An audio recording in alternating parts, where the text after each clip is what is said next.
Sim, podemos, sim.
Boa noite.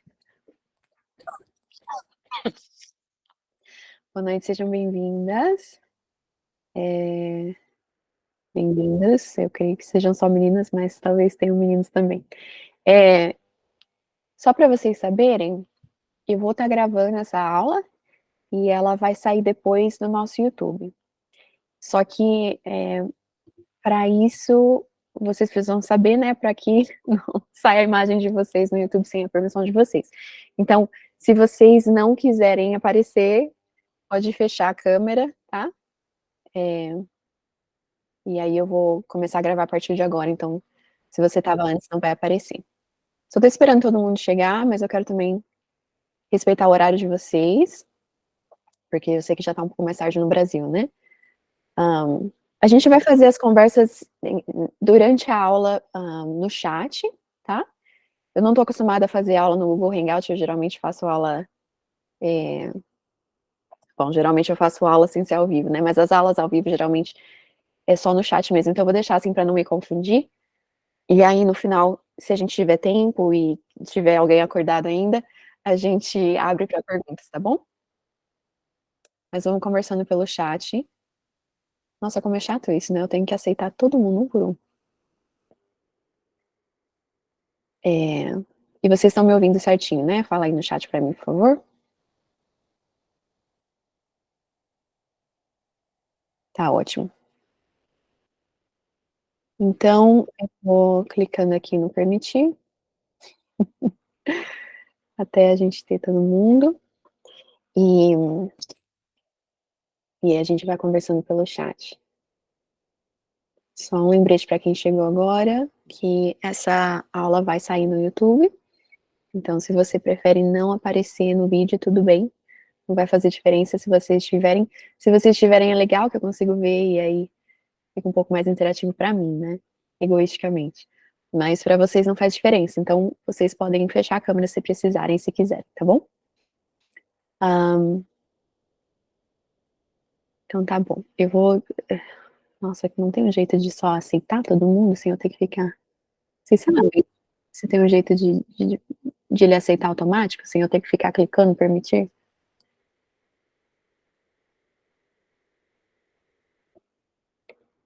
Precisa aceitar mesmo. Tá bom, obrigada.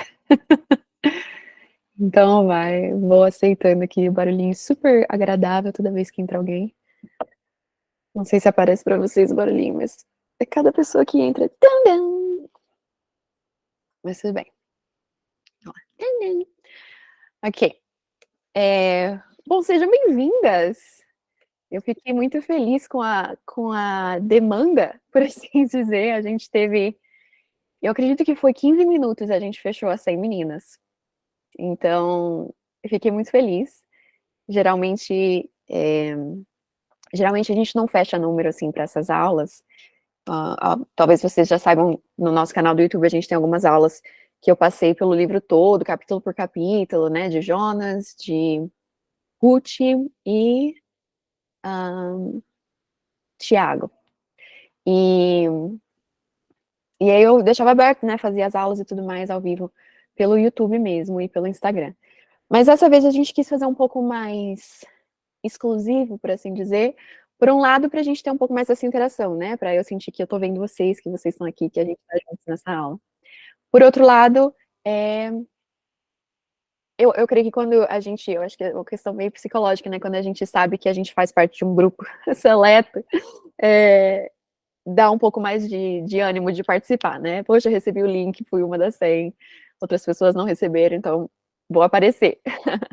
Então, por isso que a gente fez dessa forma. Mas estou muito feliz de estar aqui com vocês, de ensinar vocês o livro de Esther hoje. Eu estou chamando de aulão porque a gente vai passar pelo livro todo em uma aula. E o meu objetivo, mais ou menos, é 1h30, que a gente consiga passar por tudo. Então, por isso que é um aulão. Espero que vocês sejam preparadas aí. Eu ia falar com café, mas, poxa vida, café às 10 da noite ninguém merece. Mas espero que estejam acordadas. E para mim é sempre uma honra e um grande privilégio, uma grande responsabilidade abrir a palavra de Deus e ensiná-la, né? Algo que eu não levo levianamente. Eu acho que, especialmente numa questão de internet, às vezes é fácil a gente abrir a palavra e ensinar sem uma consideração maior do que isso significa, mas para mim é algo muito, muito sério. Então, eu agradeço vocês confiarem em mim para isso, para abrir a palavra com vocês hoje. E nesse livro de Esther, que é um livro muito interessante. Um livro muito interessante. Eu não sei se vocês tiveram a oportunidade de ler ele antes da gente vir para cá. Eu espero que sim. Mas tudo bem se não, porque a gente vai passar aqui pela história toda. Mas é um livro muito doido. É um livro que às vezes eu falo como é que se prepara na Bíblia. É um livro que eu falo que é digno de Hollywood. Eu acho que a história, se não fosse se não fosse na Bíblia, eu teria muita dificuldade de acreditar que aconteceu desse jeito mesmo, porque é uma história muito louca. Mas vamos mergulhar nela, então. Bom, eu vou tentar passar o meu plano hoje. A gente vai fazer uma introdução em que a gente vai ver o contexto e o propósito do livro. E a gente, aquelas que são minhas alunas, talvez no Frutíferas, ou que já fizeram outros livros comigo no YouTube, sabem que a gente sempre começa pelas perguntas arqueológicas, né? A gente chama de perguntas arqueológicas, que dão um contexto para o livro para a gente ter uma noção do que o livro está falando. Então, a gente vai passar por quem, quando, para quem, o estilo literário e o propósito do livro. Então, essas são as perguntas arqueológicas. Então, a gente vai começar com esse contexto geral. A gente vai ver um pouquinho sobre o Império Persa e um pouquinho sobre a festa do Purim, porque são contextos que a gente precisa para entender esse livro. E aí, o meu plano é a gente passar. Bom, a gente começar ali no banquete, né, e na recusa de Vasti, e dali a gente passar para uma visão um pouco mais dos personagens e, através da história, mais olhando pelos personagens. Então, a gente vai olhar Esther, Mordecai e Amã, e aí, depois que a gente olhar os três personagens, a gente vai falar um pouco sobre a providência de Deus e tudo mais. E aí, penso que a gente consiga ir para perguntas e respostas, mas é capaz de a gente dar uma escapada do plano aqui. Só deixa eu ver. Tá, não tem ninguém esperando para entrar, tá ótimo. Bom, vamos orar primeiro, né? A gente começar com o pé direito, começar direito.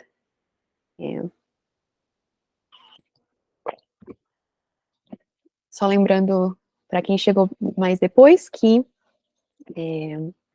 a gente, como eu falei, a gente vai. Só um minutinho, gente. A gente vai compartilhar esse vídeo, a gravação dessa aula no YouTube, então se você não quer aparecer no YouTube, fecha o seu vídeo aí. Se você não se importar de aparecer, pode deixar o vídeo aberto. Só tô tentando pegar um link aqui rapidinho. E também o lembrete que... desculpa, rapidinho. Ok, alguém sabe onde eu consigo o link aqui dessa aula? Como é que eu faço para compartilhar o link? Atividades... detalhes... Achei.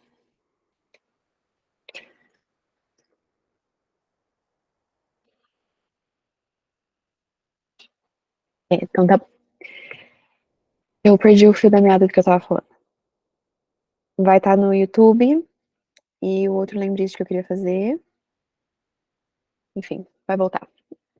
Vamos orar. Senhor Deus, que grande privilégio para nós estarmos diante da Tua palavra, com a Tua palavra aberta, para aprendermos mais, não de Esther, Senhor, não de Mordecai, não de Amã, não do que eles fizeram ou deixaram de fazer, mas de quem o Senhor é. De quem o Senhor se revela assim no livro de Esther, e o que é que isso significa para nós, em questão de compreensão mais profunda de quem o Senhor é. E eu creio que quando nós compreendemos quem o Senhor é, que nós podemos compreender quem nós somos, para que nós fomos criadas, porque nós estamos nesse mundo. Deus, é um privilégio tão grande abrir a tua palavra, ter esse acesso, ter acesso a materiais que nos ajudam a compreender o que ela diz. Deus, eu te peço que nessa noite, enquanto nós nos juntamos, eu te peço por cada uma dessas mulheres e aquelas que vão assistir a gravação, que estão tomando esse tempo, tirando esse tempo de rotinas tão cheias de afazeres, que eu sei como é ser mulher, é tanta coisa, mas elas tomaram esse tempo para se assentar aos teus pés e ouvir de ti. E Deus, eu te peço que eu não seja um empecilho para isso. Que o Senhor fale através de mim, fale apesar de mim, Deus, que eu seja apenas o vaso enferrujado pelo qual o Senhor jorre a palavra da vida, a água viva. Deus, eu te peço que o Senhor nos ajude a enxergar Cristo no livro de Esther. É pela ajuda do teu Espírito Santo que nós vamos fazer isso essa noite, em nome de Jesus Cristo. Amém. Amém. Bom, vamos lá então. A gente tem chão para percorrer. Obrigada, Karina, você mandou o link aqui, eu acho que eu já tinha conseguido. Ok, bom, vamos lá. Estão com o livro aberto aí. A gente não vai passar verso por verso, porque, né, seria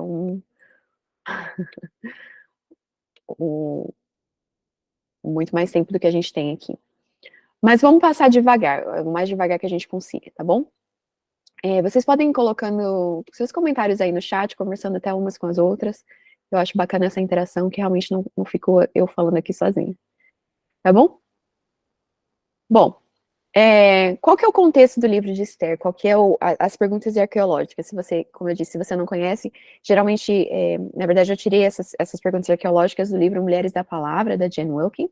Foi ela, pelo menos foi onde eu vi, né? Eu creio que ela tenha tirado de outros lugares também, mas eu vi ali no livro dela. Então, as perguntas arqueológicas a gente vai responder, que são perguntas que nos ajudam a entender o contexto do livro, e aí quando a gente entende o contexto do livro, a gente consegue entender melhor o que é que esse livro era para a audiência original, o que é que esse livro é no contexto original, o que o autor quis dizer, qual que era o propósito do livro, enfim, para que a gente não leia o livro tanto com as nossas lentes de século XXI, né, de 2023 aqui, lendo enquanto brasileiras que não entendem a cultura judaica, que não entendem o contexto do que estava acontecendo ali historicamente, né, então é importante a gente responder essas perguntas. Então as perguntas são quem, quando, estilo literário, para quem e por quê, né? O porquê seria a motivação. Bom, quem que escreveu o livro de Esther? Alguns livros na Bíblia a gente vai ver que logo no começo o autor fica bem claro, especialmente nas epístolas, né, nas cartas, a gente vai ver que eles já começam as cartas falando quem que estava escrevendo. Mas o livro de Esther não é um livro que tem um autor na própria narrativa. E a gente não tem como saber quem que é o autor do livro de Esther. Então, na verdade, nós não sabemos quem que é o autor, e o autor escolhe se manter invisível na narrativa.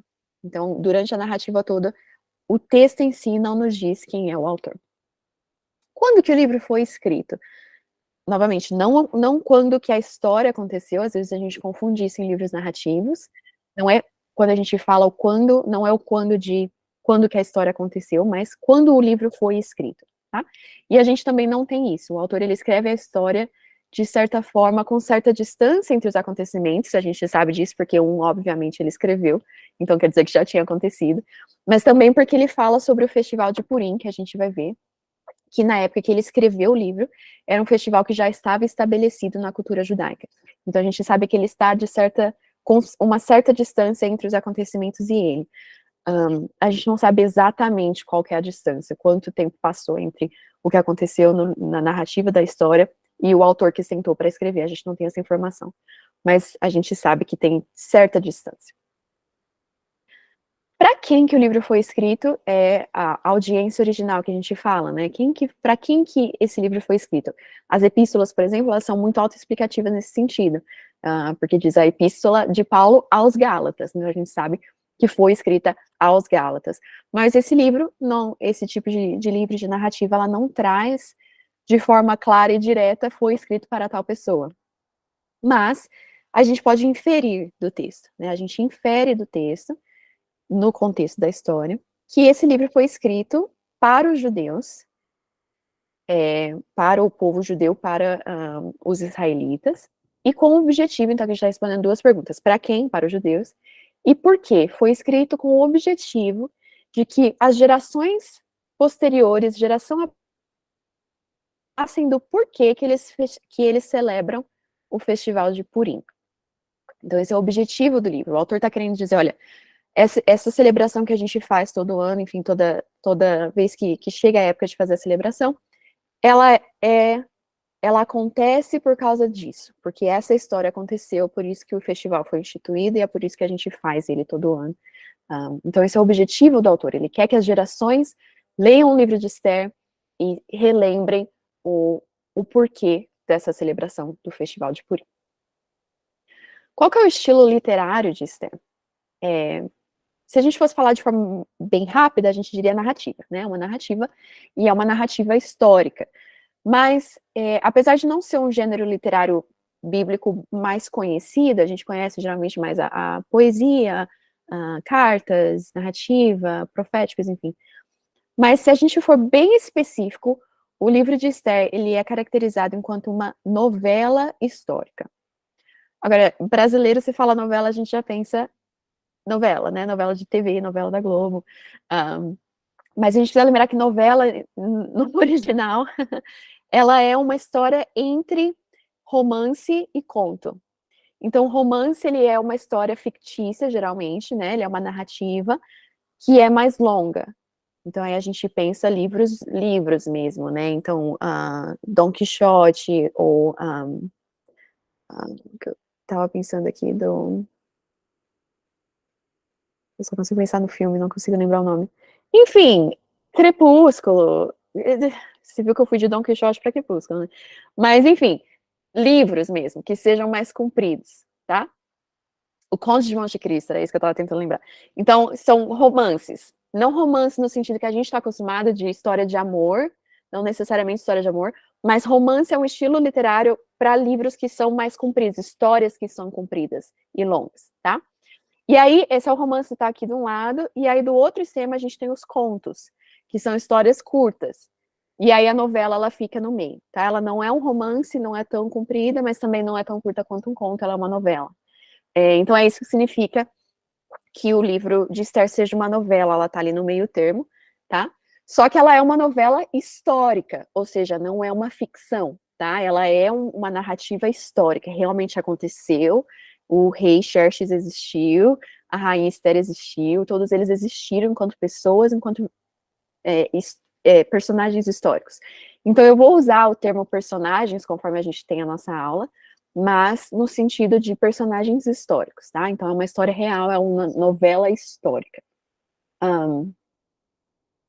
E aí ela traz um pouco de humor, a gente vai ver isso. O livro de Jonas, se você fez as minhas aulas de Jonas, é um livro completamente irônico, né? Você vê que o autor quer realmente tirar esse senso de humor mesmo, de comédia, porque os personagens que você espera que vai fazer X, eles acabam fazendo Y, então acaba virando um livro de comédia, por assim dizer. E Esther tem um pouco desse humor, um pouco dessa ironia.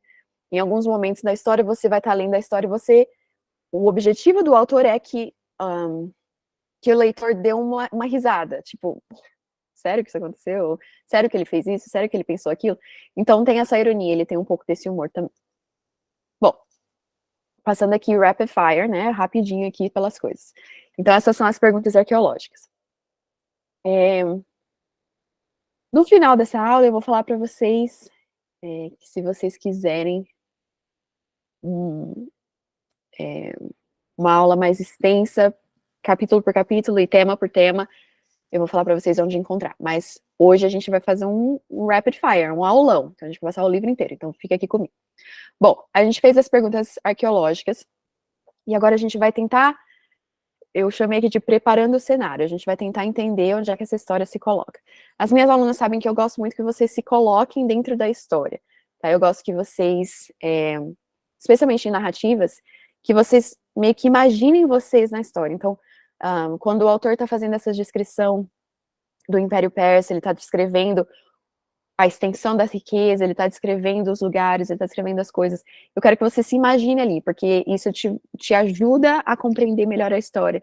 Então, tenta visualizar, tenta sentir o cheiro, tenta ouvir o que eles estariam ouvindo, sentir o que eles estariam sentindo. Eu gosto muito de fazer isso, especialmente em narrativas, tá bom? Isso ajuda bastante a gente a estar no, como diz o inglês, né, put on the shoes, estar nos sapatos dos personagens, a gente realmente sente um pouco mais do que eles sentiram e passaram.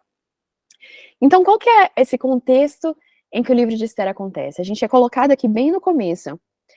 Foi no tempo de Xerxes, que, na verdade, eu vou chamar ele mais de Assuero, eu tô acostumada a chamar ele de Assuero. Tem duas diferenças, né? O Xerxes é o mesmo que o Assuero, eles são o mesmo rei, é só uma questão de diferença, tanto de tradução quanto de escolha mesmo de nomes que ele tinha. E a mesma coisa Mordecai e Mardoqueu, tá? Eu vou chamar ele de Mordecai, mas é a mesma pessoa que Mardoqueu em outras traduções. Mas a gente é colocado aqui de cara nesse reinado do rei Assuero, e aí diz que ele reinava sobre 127 províncias, desde a Índia até a Etiópia, e que ele estava dando um banquete aqui, que a gente de cara já vê o tipo de banquete, o tipo de pessoa que esse rei era. E o tipo de pessoa que o rei era vai se refletir muito na história, e vai se refletir muito no tipo de império que ele tinha, e a cultura do império que ele estava.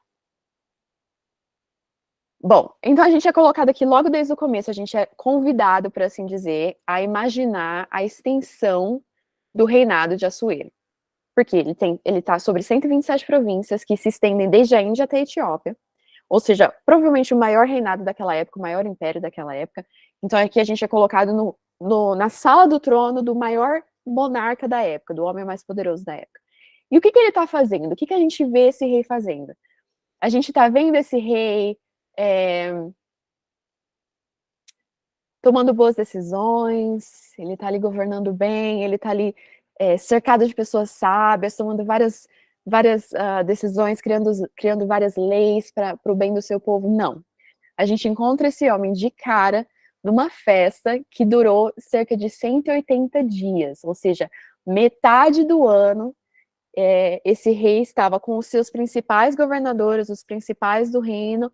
Metade do ano eles não estão lá tentando servir bem ao povo, fazer bem o seu papel de governantes, eles estão festejando por 180 dias. Uma festa que tinha nenhum objetivo para além de demonstrar a riqueza desse reino, de demonstrar a riqueza que eles tinham. Então ele está ali fazendo essa festança para mostrar. Então a gente precisa compreender que esse é o império que vai ser o cenário da história de Esther, tá? Então isso é muito importante, a gente entender a ostentação que eles estavam fazendo, a forma como eles queriam mostrar a importância do seu reino, e o tipo de rei e de governadores que esse reino tinha, né? Um grupo de homens ali que estavam há 180 dias festejando. Bom, é aqui, nesse cenário, que a gente tem a primeira reviravolta da história, o primeiro drama da história, por assim dizer, que é a Rainha Vasti. Eu queria que vocês respondessem aqui para mim, vou até estender aqui um pouco para eu ver o rostinho de vocês. Eu queria que vocês respondessem aqui para mim, se vocês alguma vez na sua vida cristã, na sua jornada cristã, já ouviu a história de Esther ser pregada, ser ensinada, e Vasti sendo colocada como um exemplo negativo, de assim, o que não se deve fazer, né? Então, Vasti como um exemplo do que não podemos ser, o exemplo da esposa desrespeitosa, ou que é insubmissa. Tá, pior do que eu imaginava. Tá todo mundo falando sim, sempre sim, sim. Teve alguém que já, sim, cresceu ouvindo que era vilã, a Bruna falou. Teve alguém que já ouviu alguma pregação contrária a isso? Teve alguém que já ouviu o Vasti como sendo justificado em suas ações, por assim dizer? Alguém? Não, tá bom. Até explicaram que ela negou porque deveria parecer nua. Ok, então a Suelen já ouviu uma, uma versão um pouquinho mais diferente. A Aline disse que enquanto adulta. Eu confesso que a maioria das vezes que eu ouvi ela como vilã também era criança. Olha que interessante, né? As escolas dominical aí criando a Vila Vasti. Tanto que eu tenho uma amiga que a mãe dela chama Vasti, eu lembro que eu pensava, nossa, mas Vasti é um nome estranho para colocar em criança, né? Colocar o nome de, vou botar Jezabel, vou botar Vasti. Então tá bom. Então a maioria de vocês já já geralmente ouvia ela enquanto vilã. A Letícia disse que o pastor Emílio Garófalo já deu o contexto sem em sua pregação, sem você dizer, sem julgar ela, né? Eu imagino, é isso que você quis dizer, Letícia? Tá, porque o Emílio Garófalo é top. Tá, bom, vocês já imaginam para onde que eu vou com isso, né? Eu queria deixar claro que uma coisa que eu tento fazer muito, muito mesmo enquanto professora da Bíblia é não dar a minha opinião, falar, olha, a Francine acha que Vasti Y. O que eu tento dizer é, olha, existem divergências de comentaristas. Né? Então, a gente vai ter comentaristas teólogos que vão dizer, não, realmente X. E aí a gente vai ter comentaristas teólogos que vão dizer, não, realmente Y. E aí a Francine tem a opinião dela, né, entre os comentaristas. Então, eu gosto de dar para vocês, e eu vou fazer isso mais para frente também. Olha, existem divergências e eu estou geralmente aqui. Nessa divergência é onde eu me posiciono. Não quer dizer que você precise se posicionar. Bom, mas seguindo aqui, eu preciso lembrar que eu tenho que passar o livro inteiro. Vamos lá. Eu creio que Vasti estava justificada em sua decisão, tá? Por quê? A gente olha esse contexto, a gente vê um rei, como eu disse, estava 180 dias festejando. A própria Bíblia diz que ele estava com o coração alegre, que é um eufemismo para ele estava bêbado. E aí, o que ele faz? Ele está mostrando para todo o seu reino, para todas essas pessoas convidadas, enfim. Ele está falando o quê? Ele está falando, olha, esse é o meu reino, essa é a extensão do meu poder, é a extensão da minha propriedade, tá? Essa é uma palavra boa para a gente ter em mente. É a extensão da minha propriedade. Isso aqui é tudo que eu tenho, é tudo que é meu. E ele está exibindo tudo que é dele nessa festa de 180 dias. E aí, o que ele fala? Tem uma parte da minha propriedade que eu quero mostrar. Isso sou eu inferindo de texto, tá bom? Então, que é a minha esposa. Então, você vai lá buscar a rainha, porque eu quero mostrá-la a todas essas pessoas. É importante a gente lembrar e notar, na verdade, que a palavra usada para mostrar no verso 11 do capítulo 1, quando fala o seguinte, o rei mandou que trouxessem em sua presença a rainha Vasti usando a coroa real. Ele queria mostrar aos seus súditos e aos nobres a beleza dela, pois era de fato muito bonita. O texto deixa claro que o que ele queria mostrar era de fato a beleza dela. Então, é possível que a gente possa inferir que fosse algo mais sexual mesmo, tá? O texto não diz, mas a gente pode inferir questão de cultura, questão enfim. Mas o que a gente não precisa inferir, que está claro no texto, é que a palavra mostrar é a mesma palavra que foi traduzida também no verso 4, quando a gente volta lá para capítulo 1, verso 4, que diz: durante 180 dias ele mostrou a enorme riqueza do seu reino e o esplendor e a glória da sua majestade. É a mesma palavra. Ou seja, ele está mostrando Vasti da mesma forma que ele está mostrando todas as outras coisas que ele possui, todas as suas possessões.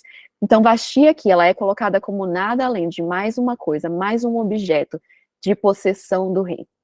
Agora, por que ela diz não? a gente pode inferir, se a gente crê no que eu tô falando aqui, que ele mostrou, que ele queria mostrar ela enquanto objeto de possessão, a gente pode inferir que ela falou, não, eu sou mais do que isso, eu tenho mais valor do que ser simplesmente mais uma coisa que ele vai mostrar. O texto não diz, tá? O texto simplesmente diz que Vashti recusou. A gente pode querer colocar isso nela, né, de não, ela era uma mulher, mas aí a gente corre o risco de ir para um outro extremo, de começar a pregar que Vashti era uma mulher forte, uma mulher que sabia seu valor, nós devemos ser como Vashti. O texto não diz. Não diz que foi por isso que ela se recusou. Pode ser que tenha sido por orgulho. Não, eu sou rainha, eu não preciso ir lá e me mostrar. A gente não sabe. O que eu gostaria de fazer é trazer pelo menos um pouco de redenção para Vashti, de que não foi simplesmente o marido dela falou e ela falou, não, obrigada, não quero porque não vou respeitar meu marido, tá? Tem muito mais nuance aqui. Então é por isso que eu tô passando um pouco mais de tempo nessa parte. Eu quero que a gente traga essa redenção de Vashti, por assim dizer, tá? A gente não tem como saber que realmente ela sabia o seu valor e por isso que ela recusou. Também não vamos colocar isso. Mas colocar sobre ela que ela era uma vilã e que, graças a Deus, que ela saiu para a mocinha Esther entrar na história, é perder a nuance, tá? É perder a nuance. E fora que se você continua lendo o capítulo 1, vai ficando pior. Porque a gente vai vendo que o rei fica bravo, claro, né? Porque ele era o rei, ele não está acostumado a ter recusas.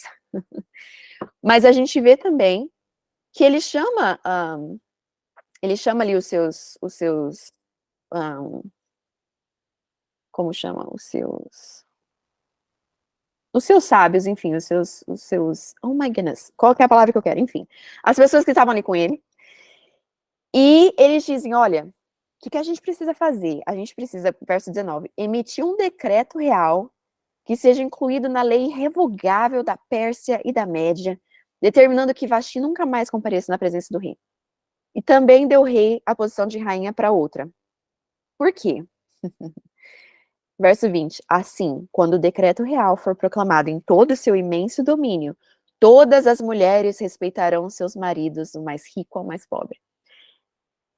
Um dos comentários que eu usei para esse súditos, obrigada, Jordana, conselheiros, Micaela, era exatamente isso. Um dos comentários, desculpa, que eu usei para preparar essas aulas para vocês é do Eric Ortland. Se você me conhece, se você me segue há mais de uma semana, você sabe que eu sou absolutamente, eu amo a Dane Ortland, que escreveu Manso e Humilde. O Eric Ortland é irmão do Dane, então é claro que eles têm um coração parecido, é claro que eu amo eles igual. Mas o Eric, ele tem uma posição muito interessante sobre o livro de Esther, então por isso que eu vou trazer como assim, olha, um dos comentaristas diz que, tá? Ele não é o único, mas assim, é uma posição de alguns comentaristas, de dizer que era uma masculinidade muito frágil que a gente vê aqui no Império Persa, tá? E eu uso esse termo muito com cuidado, porque eu sei que a gente tem essa linguagem de falar masculinidade frágil, a gente já pensa, é coisa de esquerdista, é coisa de feminista, é coisa de isto, né? Mas, pense quando eu digo masculinidade frágil, eu tô pensando no sentido de esses homens, porque uma mulher disse não vou aparecer, eles falaram, vai destruir o reino inteiro. As mulheres do rei das 127 províncias vão falar, eu não vou mais respeitar meu marido, porque a Vashti falou que não podia, que não queria ir. Então, aqui começa a parte cômica do livro. A gente vê o homem mais poderoso da Terra naquela época, sendo completamente colocado assim, a gente diz no inglês cornered, ele está sendo colocado contra a parede por causa de uma recusa de uma mulher. E por causa disso, ele e todos os seus compatriotas, seus conselheiros, seus súditos falaram, vamos fazer um decreto real, que é para as mulheres de das 127 províncias saber o lugar delas, que o lugar delas é na cozinha. É basicamente isso, tá? Então o Eric Ortland vai falar, olha como é irônico, e é para o leitor rir mesmo, de ver o homem mais poderoso se sentir tão fragilizado em sua masculinidade pela recusa da rainha de aparecer diante da festa dele ali enquanto ele estava bêbado. Bom, passei muito mais tempo do que eu precisava aqui, mas é porque eu realmente tenho essa coisa no meu coração de querer dar um pouco mais de redenção para Vashti, porque de fato ela é sempre pintada como a vilã. Mas tudo bem, vamos lá. Uma coisa que eu queria falar, eu acho que foi o Eric que disse, Ele diz o seguinte: o narrador de Esther não é muito sutil ao mostrar o quão frágil e insegura a dominação masculina persa era, facilmente ameaçada até mesmo por uma recusa razoável de uma só mulher. Então, Eric aqui não segurou, não teve papas na língua, meteu a bronca mesmo. Bom, vamos passar então para frente, tá? Então, o que acontece? Vasti sai de cena, né? Se a gente imaginar o livro de Esther, e eu gosto de fazer isso, imaginar o livro de Esther enquanto uma peça teatral, tá? Enquanto uma peça shakespeariana, Vasti sai de cena para não mais voltar. E aí a gente vê o rei, um tempo depois, capítulo 2 começa assim: algum tempo depois, quando cessou a indignação do rei, ele lembrou de Vasti, e do que ela tinha feito, e do que ele decretou contra ela. Eu imagino que o que está acontecendo aqui é o seguinte: não é que ele estava sozinho, por isso que é algum tempo depois. A gente vai ver mais pra frente que esse rei, ele tem um harém com várias mulheres, que ele pode chamar quando ele quiser. Então eu imagino que cada noite o rei tem uma mulher diferente na cama dele, tá? A rainha, ela não era a única pessoa a dormir com o rei, tá? Ele tinha um harém, ele podia escolher quem ele quisesse, quando ele quisesse. Então, depois de um tempo, ele lembrou que ele tinha uma esposa certa vez, e que essa esposa foi destronada.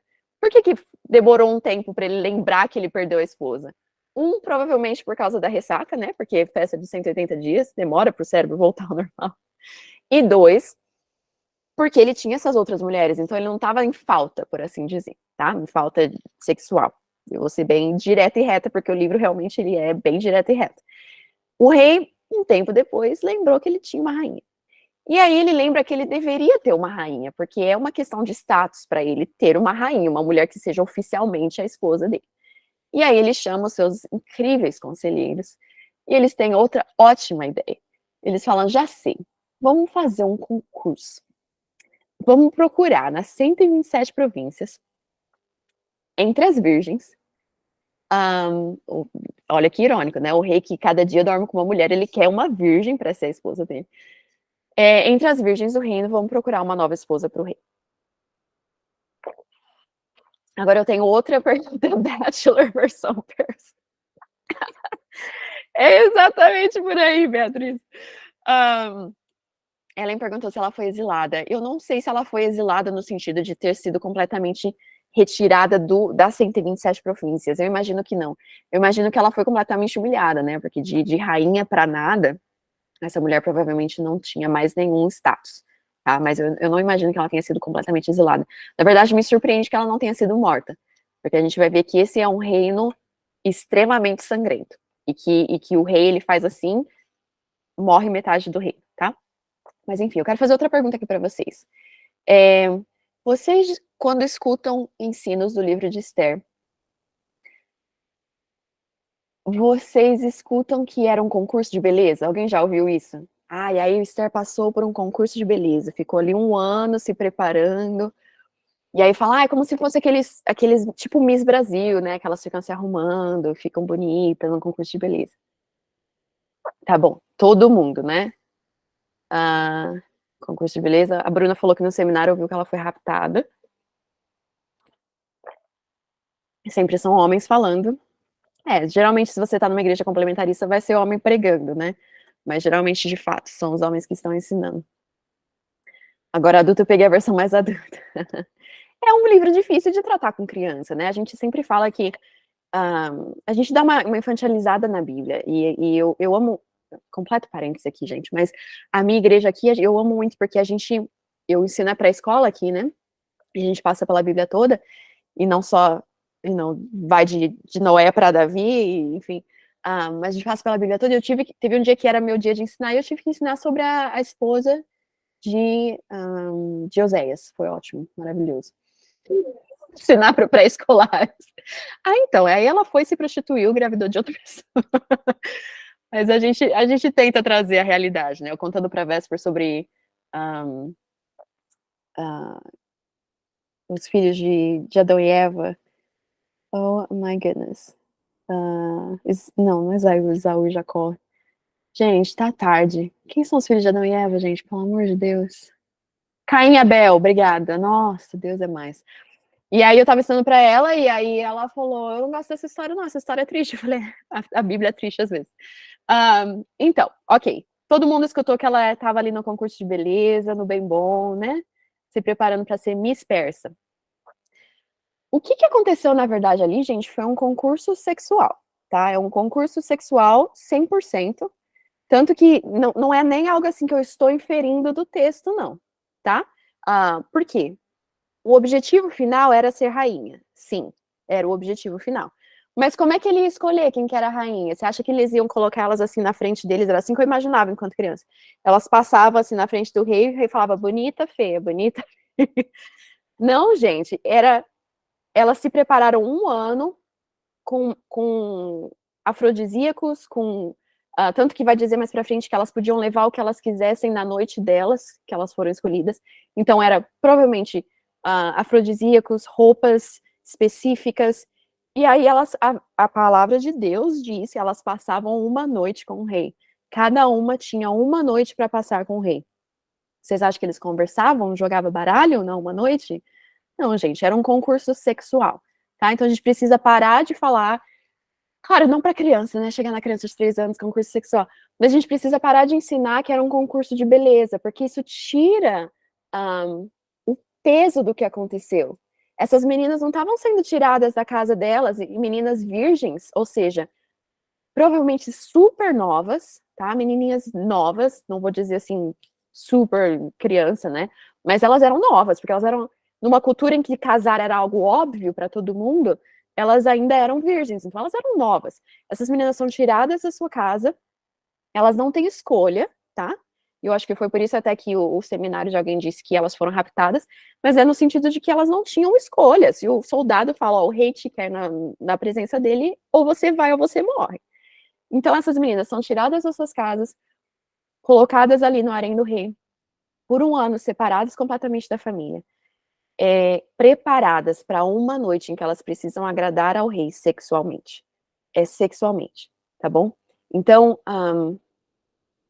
a gente precisa não tirar isso de mente, porque senão a gente tira o peso do que aconteceu com Esther, tá? E a gente tira o peso do que aconteceu com Vasti, quando a gente diz que ela era vilã.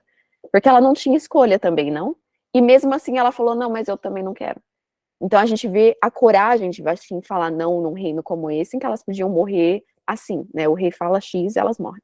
Então, cuidado quando vocês vão falar, ensinar essas coisas, para a gente não ensinar de maneira a açucarizar, por assim dizer, a palavra de Deus e o que esses textos realmente significam, tá bom? Jordana, de fato, o filme Som de Liberdade, essa questão do tráfico sexual,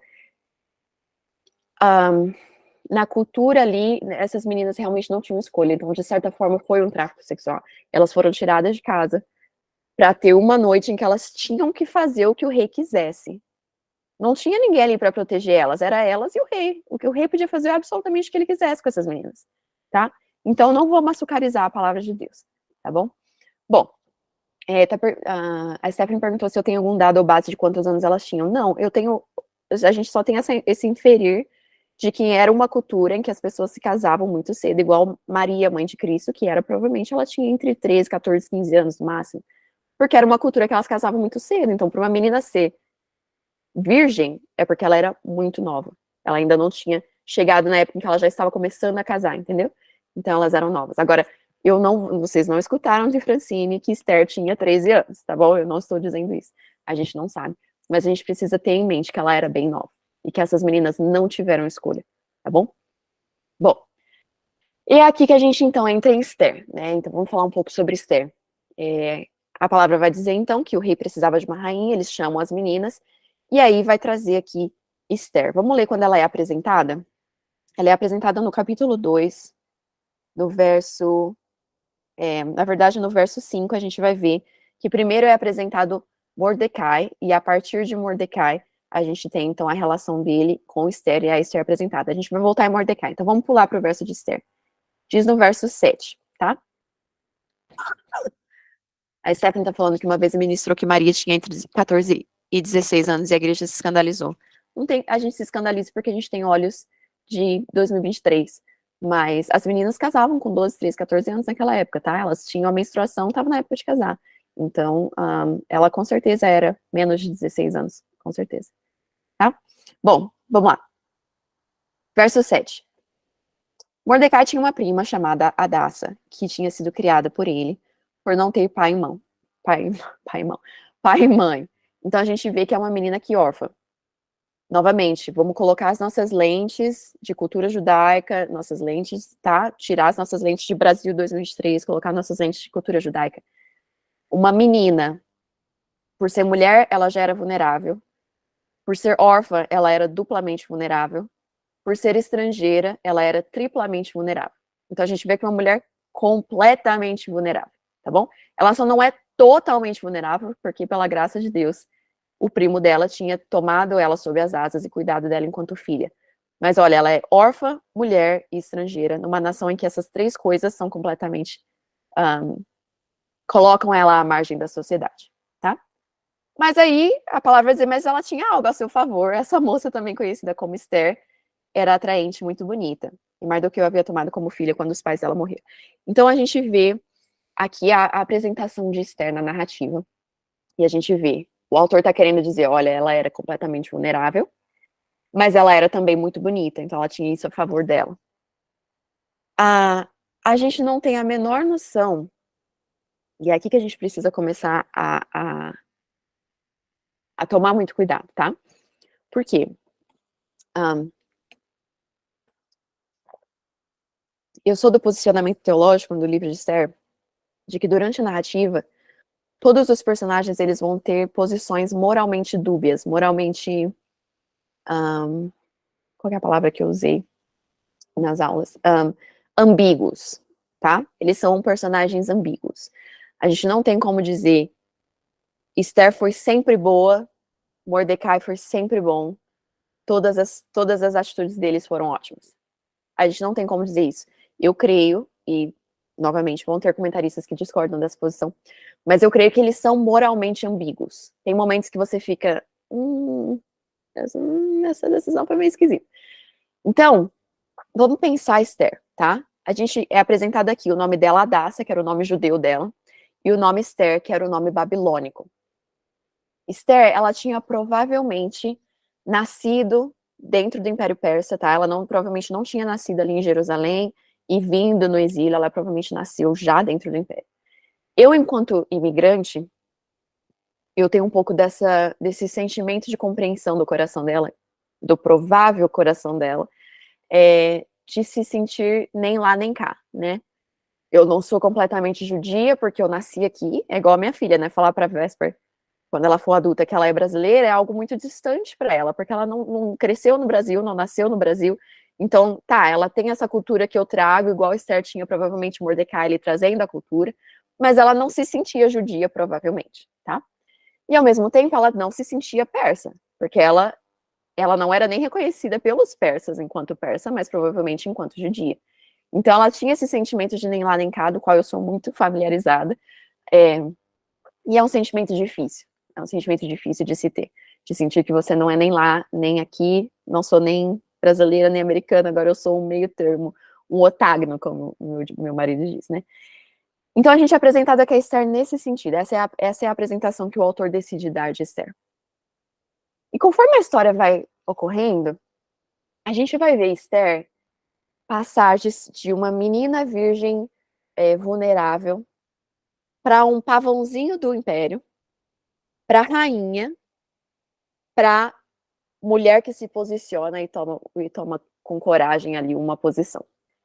A Esther vai passar por todos esses momentos. Então, enquanto narrativa, a gente vê um autor que faz a gente fala o desenvolver do personagem muito bem. Ela é um personagem que se desenvolve muito bem.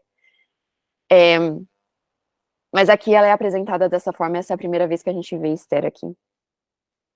Bom, aí a gente vai ver Esther, vai passar pelo sistema ali de beleza, passa um ano ali no processo de beleza. Jornada da heroína, Priscila, obrigada, é isso mesmo. Vai passar por esse sistema de beleza para essa uma noite de tentar trazer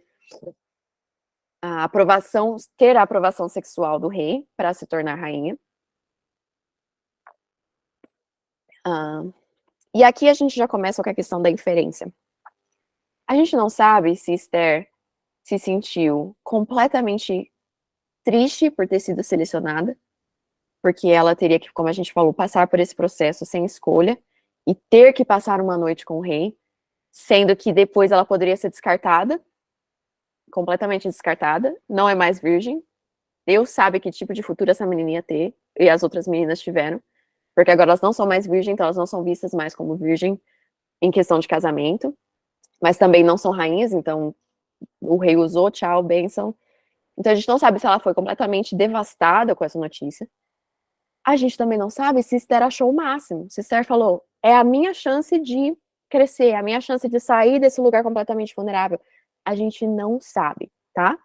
Então, quando você escutar qualquer pregação que diz Esther estava completamente devastada, ou Esther amou o que ela foi, e ela provavelmente estava amando ali aquele 1 ano de spa e tal, porque tem gente que eu já ouvi essas pregações também.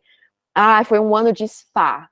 Gente, 1 ano de spa não termina com estupro, tá? Então, vamos parar com isso, né? Mas a gente não tem como saber, tá? Então, a gente não sabe. O autor simplesmente não nos diz. E a gente não pode tirar da Bíblia o que a Bíblia não nos diz, tá? O autor não diz o que Esther sentiu. Mas a gente tem um pouco... Se você gosta de ler e tal, de filme, me lembra muito a Katniss Everdeen na preparação ali dos Hunger Games, dos Jogos Vorazes. Porque ela vira um pavãozinho do Império, igual a Katniss teve que virar um pavãozinho da capital. Elas não tinham escolha, né? Assim como Katniss, a Esther também não tinha escolha. E aí, o Império Persa faz elas virarem um pavãozinho para performar o que eles queriam delas, né? Assim como a Katniss. E aí, obrigada, Roberta, eu estou muito orgulhosa desse paralelo que fiz. E aí, o que acontece? A gente vê, então, a jornada da Esther. Bom, quebrando a narrativa, parece que ele está quebrando a narrativa, mas é genial, o autor desse livro é genial. No verso 19 do capítulo 2, então a gente está vendo aqui, o capítulo 2 está falando da questão da rainha, do concurso e tudo mais. E aí parece que quebra a narrativa, porque no verso 19 vai falar que Mordecai descobre de uma conspiração, estava ouvindo ali, ouviu sobre uma conspiração contra o rei, que alguém queria matar o rei. Daí ele vai lá e conta para o rei, e aí o rei, os oficiais do rei descobrem que a conspiração era real, vão lá e matam os 2 homens que iam matar o rei. E aí fica por isso mesmo. E aí escreve assim, verso 23. Tudo isso foi escrito nos registros históricos na presença do rei. Enfim, volta para a narrativa. Depois dos acontecimentos, o rei Xerxes honrou Amã. E aí você fica, nossa, mas que nada a ver, né? Botar essa coisa do nada, não faz o menor sentido. Mas faz todo sentido. E é o que a gente chama na escrita de foreshadowing, a sombra, né? Que, tipo, eu vou falar uma coisa aqui que vai ser importante mais pra frente no filme. Igual quando você tá assistindo um filme e a pessoa faz um comentário, a gente tava assistindo Tá Chovendo Hambúrguer, acho que é o nome em português. E aí a menina do nada fala, eu sou alérgica a amendoim. E aí lá no final do filme ela vai ser importante o fato de que ela era alérgica a amendoim. Então é isso que é o foreshadowing. É uma coisa que acontece aqui que você pensa, nada a ver, por que eu precisava saber disso? E aí mais pra frente vai fazer todo o sentido. Tá? Então a gente vai voltar. E minha filha Bruna, se eu vou falar todas as minhas referências aqui, vocês vão ficar escandalizados. Ele mente mesmo, na verdade, eu amo esse filme. Mas enfim, então esse aqui, vamos lembrar desse momento, porque esse momento vai ser importante lá na frente da narrativa. Bom, e aí a gente é apresentado ao grande vilão da história, Amã. E Amã, ele é tão grande um vilão que ele não é ambíguo. Não tem um momento da história que a gente fala, nossa, esse Amã talvez fosse bom. Não tem, ele só é ruim, tá? A narrativa quer, de fato, mostrar ele como só ruim. Vamos lembrar que é um autor judeu escrevendo para judeus, tá? Ele não tem a menor intenção de mostrar qualquer humanidade de Amã, qualquer lado bom de Amã, tá? O autor desse livro quer mostrar Amã como um próprio Hitler mesmo, assim, não tem nada de bom nessa pessoa, tá? Historicamente, ele vai ser lembrado como um monstro, tá? Tanto que eu acho que eu falei em não falar disso no começo, o Festival de Purim, que o livro de Esther quer justificar, por assim dizer, ele acontece ainda hoje, tá? Se você conhecer algum judeu cultural, algum judeu de nascença, eles festejam o Purim ainda hoje. E toda vez que eles festejam o Purim, eles leem o livro inteiro de Esther. E todas as vezes que eles leem o livro de Esther, que aparece o livro que é citado o nome de Amã, eles fazem muito barulho. Então, imagina uma festa, tipo um carnaval, mas mais diferente. Tipo, mais diferente. Mas assim, imagina muita gente celebrando esse festival. E aí eles leem esse livro. E toda vez que eles estão lendo lá, depois dos acontecimentos, o rei Xerxes honrou Amã. Quando eles dizem Amã, todo mundo faz muito barulho. Tipo, eles batem os pés, eles batem as mãos. Eles têm até uns chocalhos que eles usam, que eles querem apagar o nome de Amã da história deles. Eu acho isso super interessante. Uma vez o nosso pastor pregou no livro de Esther, ele leu o livro de Esther inteiro, e toda vez que ele falava Amã, a gente fazia.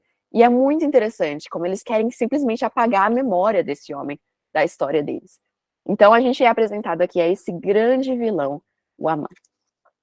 Bom, eu falei também em falar de Mordecai, mas vamos falar de Amã, porque eu já estou aqui, então vamos continuar daqui. Amã, ele é apresentado como basicamente o segundo no reino. Então a gente tem o rei Assuero, e Amã, ele é basicamente logo em seguida. Então é o rei e Amã. E ele é muito importante, e a gente começa sendo apresentado ele recebe uma promoção, inclusive. Ele foi colocado como a posição mais elevada que a de todos os nobres, tá dizendo. Então é esse homem que é colocado como, ó, fica de olho nesse homem aí, porque esse homem, ele é extremamente importante.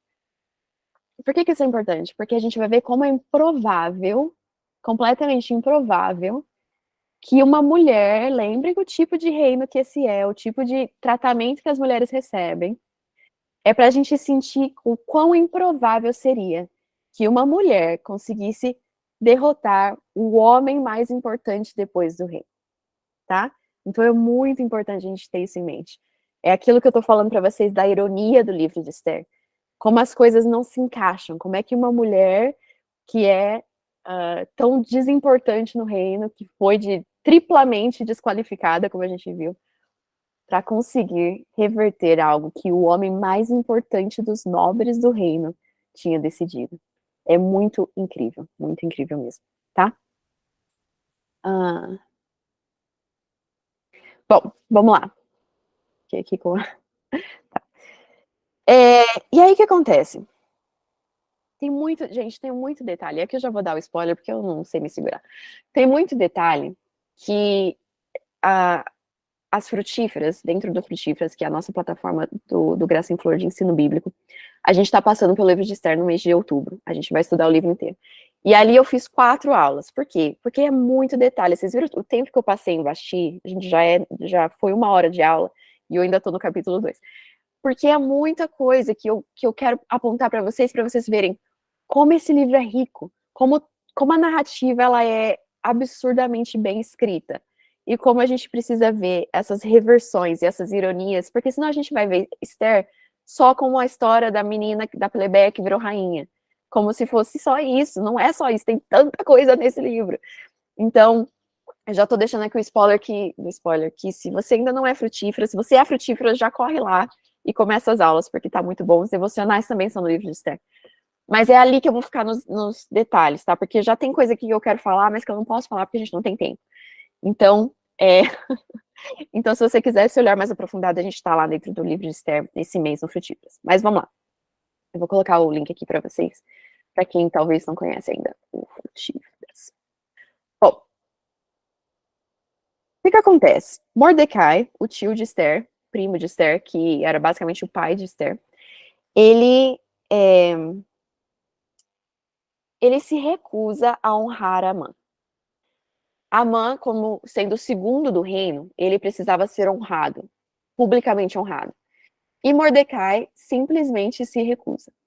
E Mordecai, a gente vê que ele provavelmente tinha algum tipo de posição ali no reinado, a gente não sabe qual posição, mas ele trabalhava no palácio. E aí, a gente vê que ele simplesmente se recusa. E esse é um dos momentos que o Eric Ortland vai dizer essa moralidade ambígua. Porque a Bíblia simplesmente não nos diz por quê. Por que que Mordecai se recusou? A gente não sabe se é porque, por causa do histórico deles, que eu ia falar, mas não tenho tempo. Mas eles têm um histórico ancestral de brigas. Um é descendente de Agog, que era um dos reis amalequitas, o outro é descendente de Saul, o rei judeu, e eles tiveram uma briga aqui, historicamente. E aí, anos depois, muitos anos depois, a gente tem os dois descendentes dele brigando. É super interessante. Um, pode ser que tenha sido por causa disso. Pode ser que tenha sido simplesmente porque Mordecai conhecia o quanto Amã era uma péssima pessoa e ele se recusou a, a honrar Amã, porque ele sabia o tipo de pessoa que ele era. Alguns comentaristas vão dizer, porque ele não queria honrar alguém que não fosse Deus. Mas isso cai por terra, porque em um império como o Império Persa, ele trabalhando no palácio, ele tinha que honrar muitas pessoas. Com certeza ele honrava outras pessoas. O rei mesmo era alguém que ele tinha que honrar, não tinha escolha. Então não foi uma escolha religiosa, não foi assim, eu não vou ter outros deuses diante de Deus, não vou honrar Amã. Porque ele fazia isso com outros homens, com certeza. Então foi uma decisão pontual mesmo, de Amã. Bom, não sabemos por quê, ambiguamente, moralmente falando, Mordecai decide não honrar Amã. E essa decisão, ela começa o desenrolar do futuro genocídio de todo um povo, do povo todo judeu. Por quê? O que acontece? Verso 5 do capítulo 3. Quando Amã viu que Mordecai não se curvava nem se prostrava, ficou muito irado, sabendo que ele era de quem ele era o povo. Ele achou que não bastava matá-lo, em vez disso, procurou uma forma de exterminar todos os judeus, povo de Mordecai. Ou seja, a gente vê aqui o quão vilão de vilões mesmo que Amã era. O cara tinha raiva de uma pessoa, falou, não vou matar só ele não, eu vou matar todo mundo que tem qualquer conexão com ele, criança, mulher, não importa, ele queria matar todos os judeus.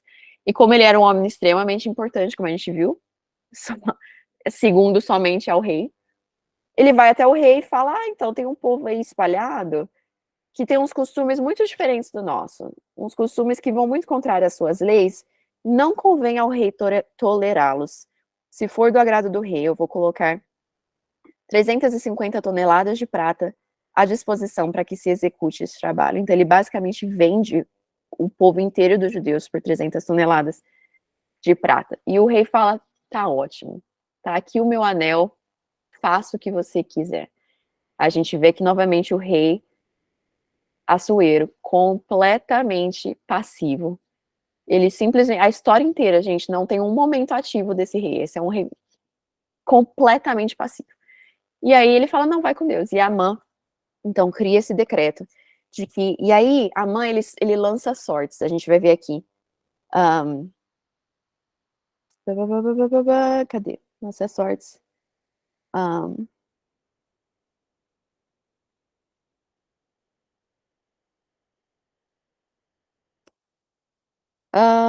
Aqui, verso 7.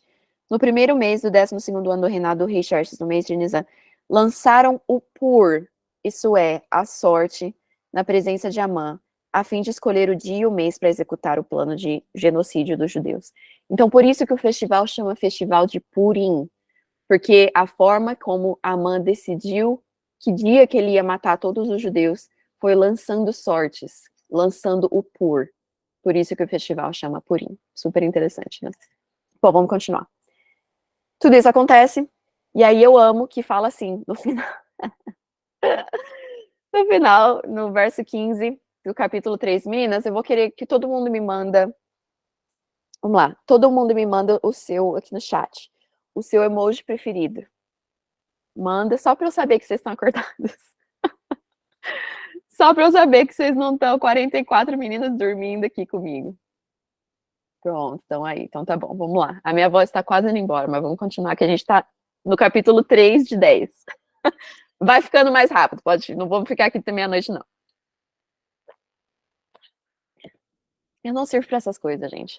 Vai lá, Francine, faz um aulão do livro inteiro. Não sirva. Vamos terminar o capítulo 3, a Francine tá falando coisa aqui ainda. Bom, vamos lá. Vocês estão acordados, então tá. Verso 15, capítulo 3, diz o seguinte: por ordem do rei, os mensageiros saíram às pressas e o decreto foi publicado. O decreto de que, no dia X, Genocídio, tá? Genocídio. Não vamos também açucarizar aqui o que a palavra está falando. É genocídio. Eles iam matar todos os judeus, mulheres, crianças, todo mundo. O que acontece? Os mensageiros saem à pressa, colocam lá o decreto, e aí diz o seguinte, eu amo a ironia, o autor desse livro é demais. Ele diz o seguinte, o rei e Amã assentaram-se para beber, mas a cidade de Suzã estava em confusão. Gente, isso aqui é pra gente imaginar. Lembra que eu falei, eu quero que vocês sentem e imaginem o que eles estavam sentindo. Pensa num filme. Em uma cena, você tem o rei e a Amã no Palácio Real, com toda a grandeza daquele palácio, que devia ser absurdamente maravilhoso. Eles estão lá bebendo o vinho deles, sentaram-se para beber, eles estão bebendo. Estão lá bebendo a Amã e o rei, brindando o genocídio. E aí fecha a câmera na cidade de Suzã, a maior confusão. O decreto na parede, genocídio no dia tal. Imagina a loucura que virou essa cidade. Eu amo esse verso, porque é muito filme, né? É a cena dos dois bebendo, curtindo na riqueza do palácio, e a cidade em total confusão. Exatamente, Stephanie. É o presidente Snow bebendo enquanto tá todo mundo correndo. Os Jogos Vorazes vai começar a escolha dos crianças. Enfim. Ai, gente. Esse livro é muito bom. É muito bem escrito. Eu, enquanto autora, eu fico que esse livro é muito bem escrito. Bom, vamos continuar. E aí, Mordecai fica sabendo, Mordecai se veste em panos de saco, né? Porque ele toma sobre si, porque ele provavelmente também toma sobre si a culpa de que, poxa, isso aqui foi uma decisão minha, agora vai todo mundo morrer. Imagina você toma uma decisão, certa ou errada, independente. E aí o cara fala, ó, o genocídio dos brasileiros, a culpa é ali da Priscila, a culpa é da Bruna, a culpa é da Beatriz. Não deve ter sido fácil para ele. Então ele se veste em panos de saco. E ele sai. E aí alguém vem falar pra Esther. Eu esqueci de falar, detalhe importante, que Esther ganhou o concurso lá sexual, né? Virou rainha. Esqueci de mencionar, mas você já sabe essa parte. E aí Esther tá lá, já virou rainha, teve grande favor, e blá blá blá. Que detalhes que eu trouxe nas aulas frutíferas, que eu foquei bastante ali no que fala que o rei teve amor por Esther, que é algo completamente que a gente não é de esperar numa narrativa como essa. Mas enfim, segue o bonde, segue o bonde. Aí, Mordecai, alguém vai falar pra rainha assim, ó, teu primo, que é basicamente teu pai, um detalhe apenas, ela ganhou o concurso. O teu primo, ele tá vestido em pano de saco. Aqui a gente vê Esther tão fora da realidade. Imagina agora que Esther, vamos continuar aqui na metáfora dos Jogos Vorazes. Imagina que Esther casou com o presidente Snow e ela não tem mais noção do que está acontecendo nos distritos. Ela não faz mais a menor noção da pobreza, da fome, das mortes, ela não tem a menor noção. Ela virou um pavãozinho do reino mesmo. Tanto que quando eles vêm falar para Esther que o primo dela está em pano de saco, a cidade estava em confusão, todo mundo estava sabendo. Ela não faz a menor ideia do que está acontecendo, ela não sabe por que ele está em pano de saco. Então a gente vê agora Esther exilada dentro do palácio, por assim dizer. Ela está vivendo a vida da rainha ali, completamente cercada da vida ali, tá?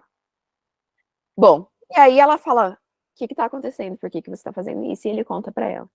E aí não só ele conta para ela, como ele diz uma das frases mais famosas do livro de Esther. Ele diz o seguinte,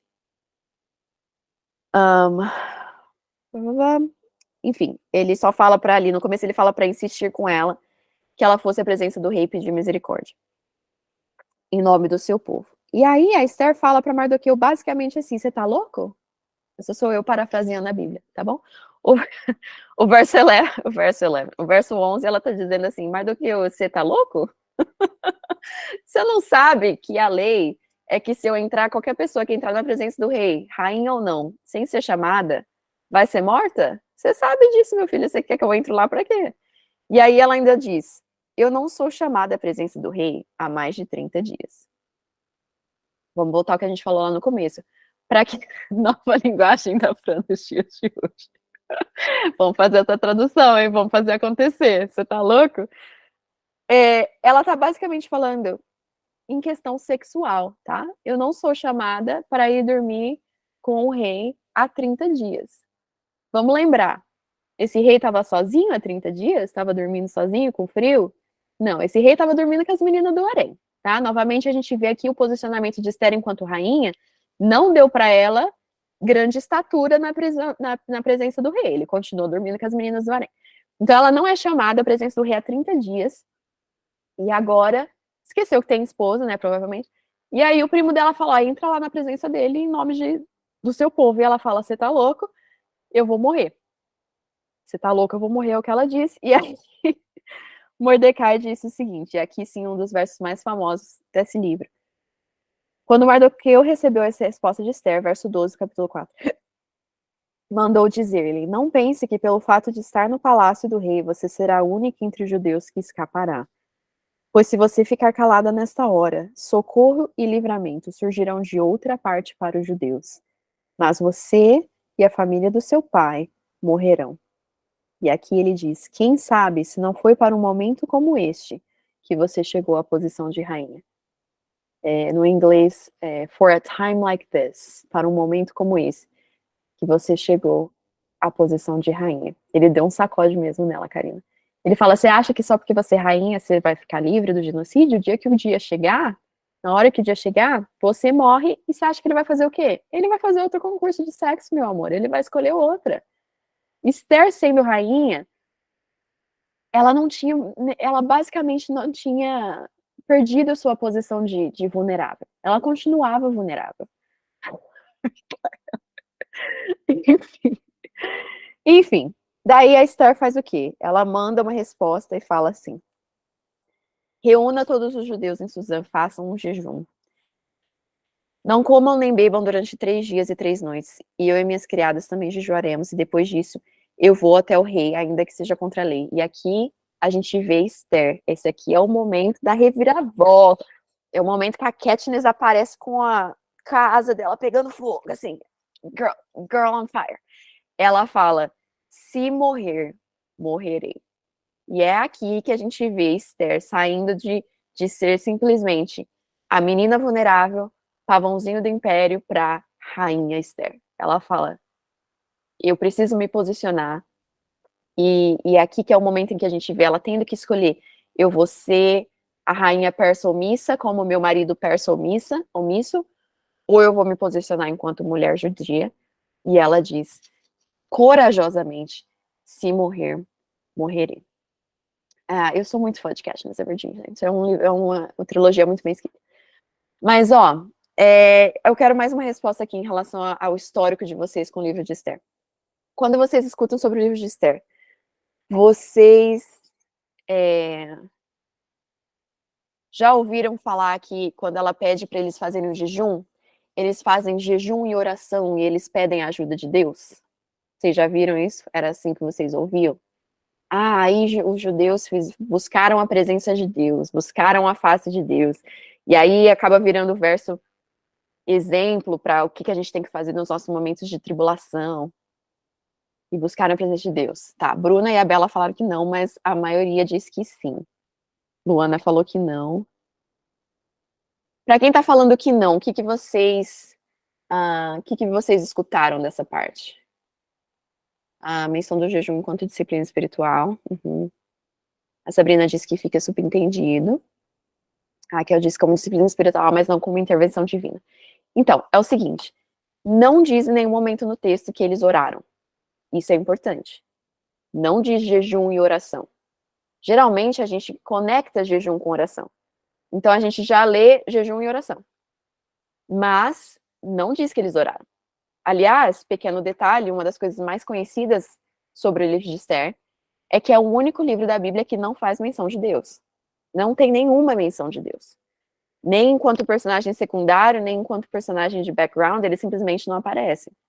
Não tem menção de Senhor, não tem menção de Deus, não tem menção de nada religioso para além, parece uma história simplesmente, não tem nada para além dessa questão deles jejuaram. Mas é um livro, se você for ver, completamente cultural. Ele é muito focado na cultura judaica. Eles eram um povo judeu no sentido cultural, no sentido de nação, não no sentido de religião, tá?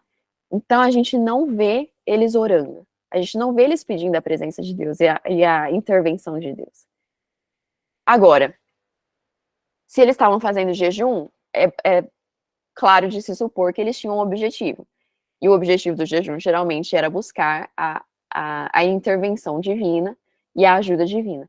Mas não está explícito no texto, tá bom? Isso é importante, tá? Não diz que eles oraram, não diz que eles buscaram a ajuda de Deus, não diz que eles buscaram a presença de Deus.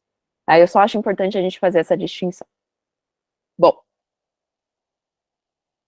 se segue o enredo, se desenrola, a rainha vai à presença do rei depois dos 3 dias, e aí, aquele grande momento, ela entra na presença do rei, ou ele iria falar, mata, porque eu não chamei ela, não tem que estar aqui, me arruma outra, ou ele iria estender o cetro para ela, e aí se ele estendesse o cetro, significaria que ele estava mostrando misericórdia, e que ele aceitava a presença dela, mesmo que ela não tinha sido requisitada a presença dele.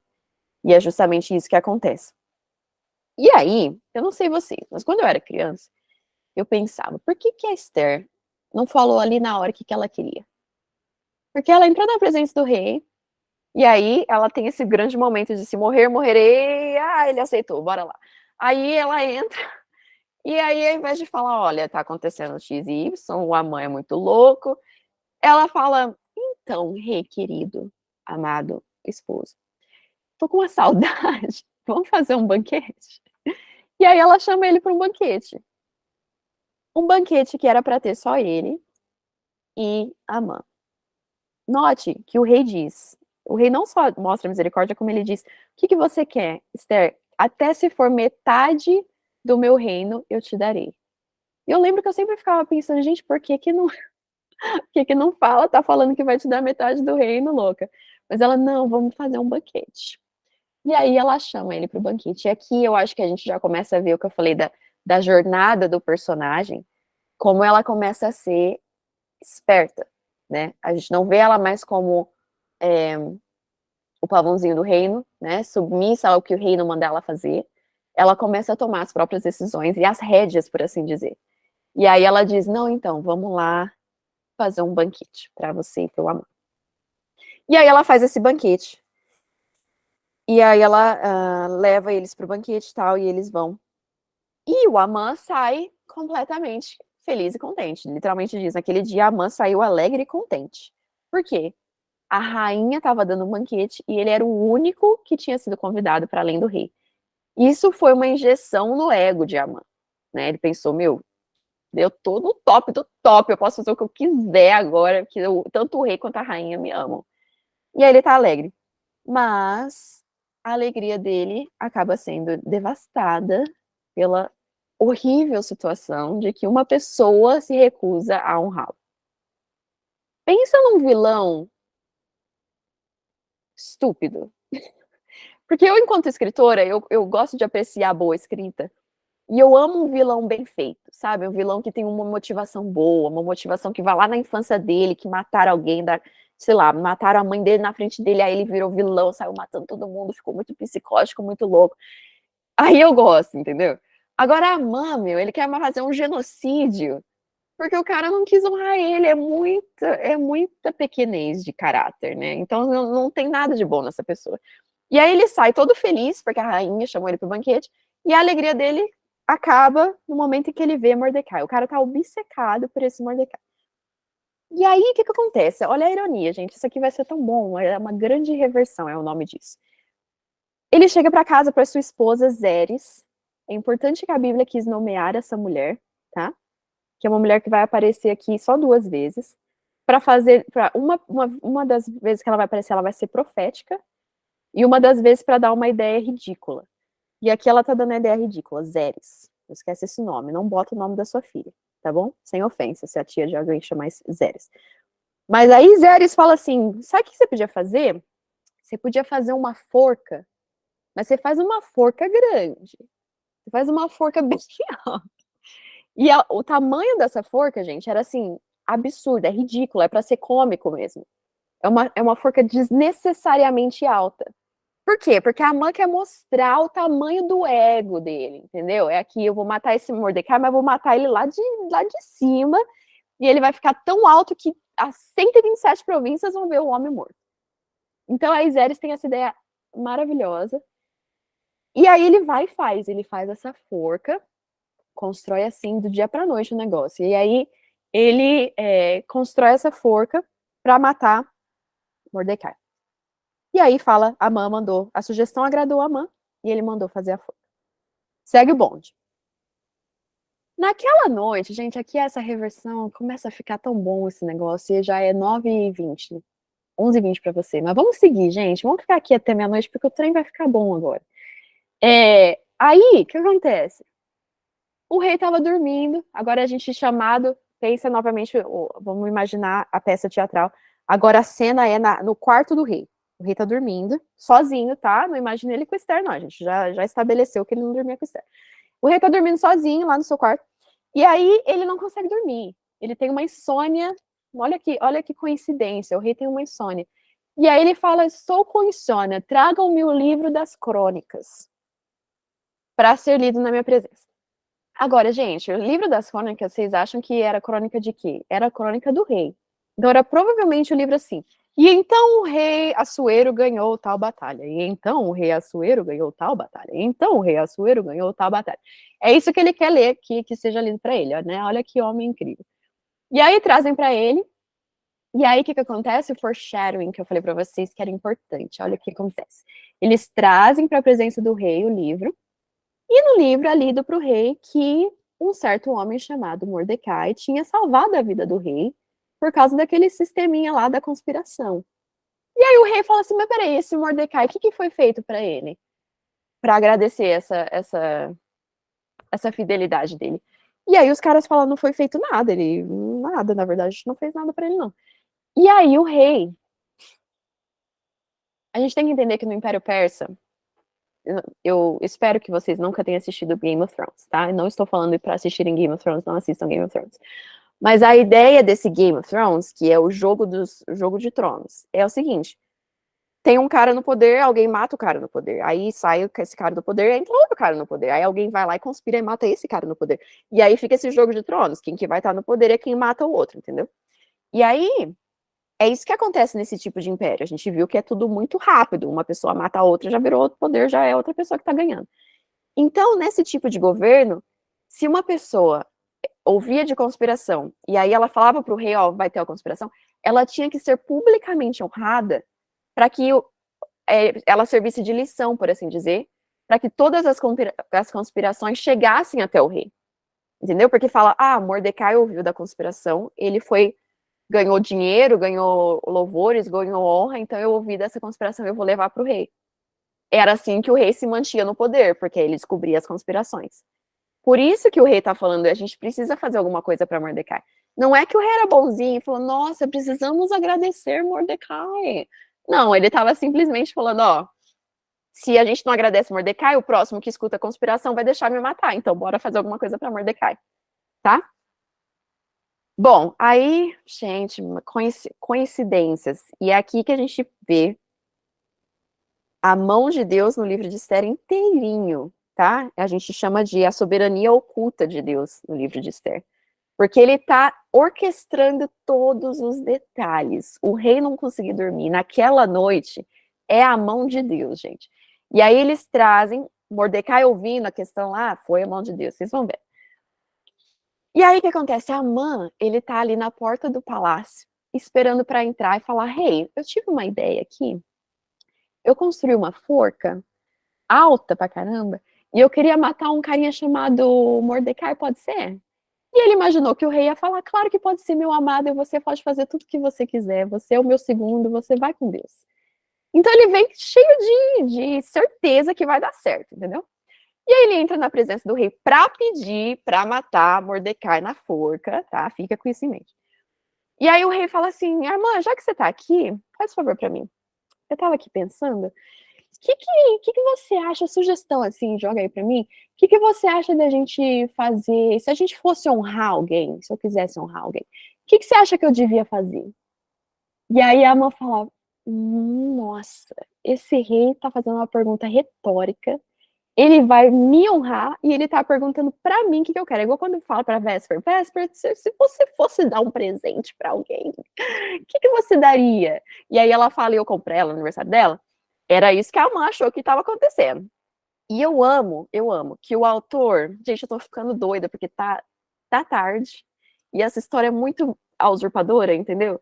E eu adoro. Eu adoro. Daqui pra frente fica bom demais. Aí, o que acontece? Diz o seguinte, no verso...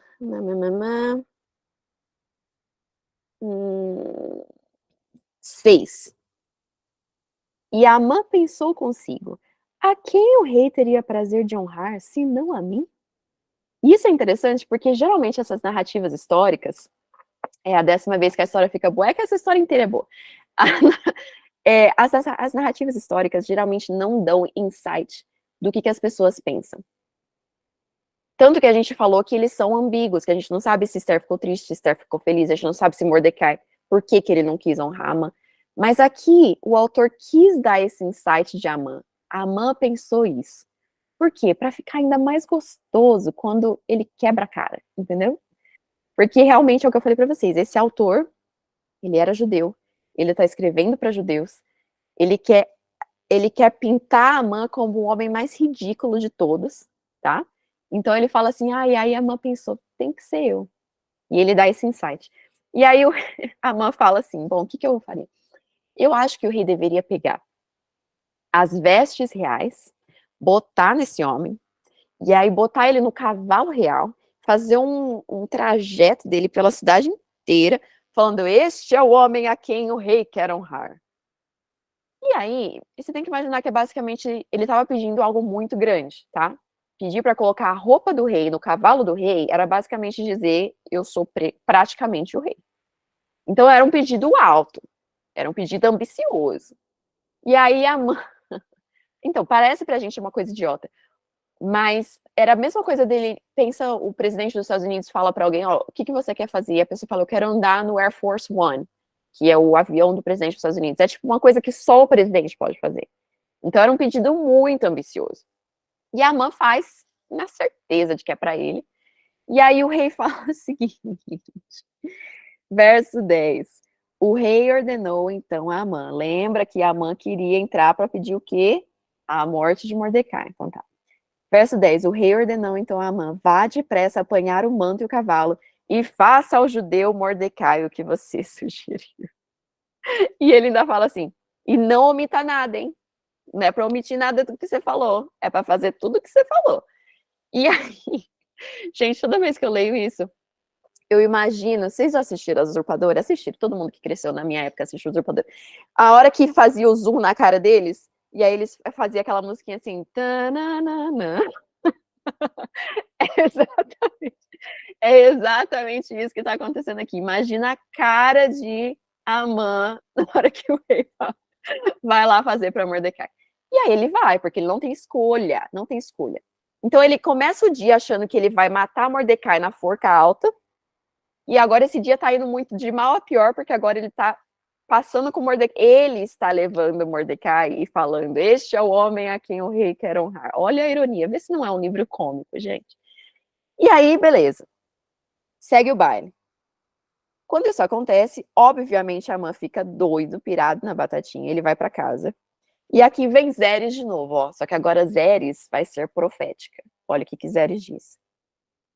Tanto os seus conselheiros como Zeres sua mulher lhe disseram, visto que Mordecai, diante de quem começou a sua queda, é de origem judaica, você não terá condições de enfrentá-lo. Sem dúvida você ficará arruinado.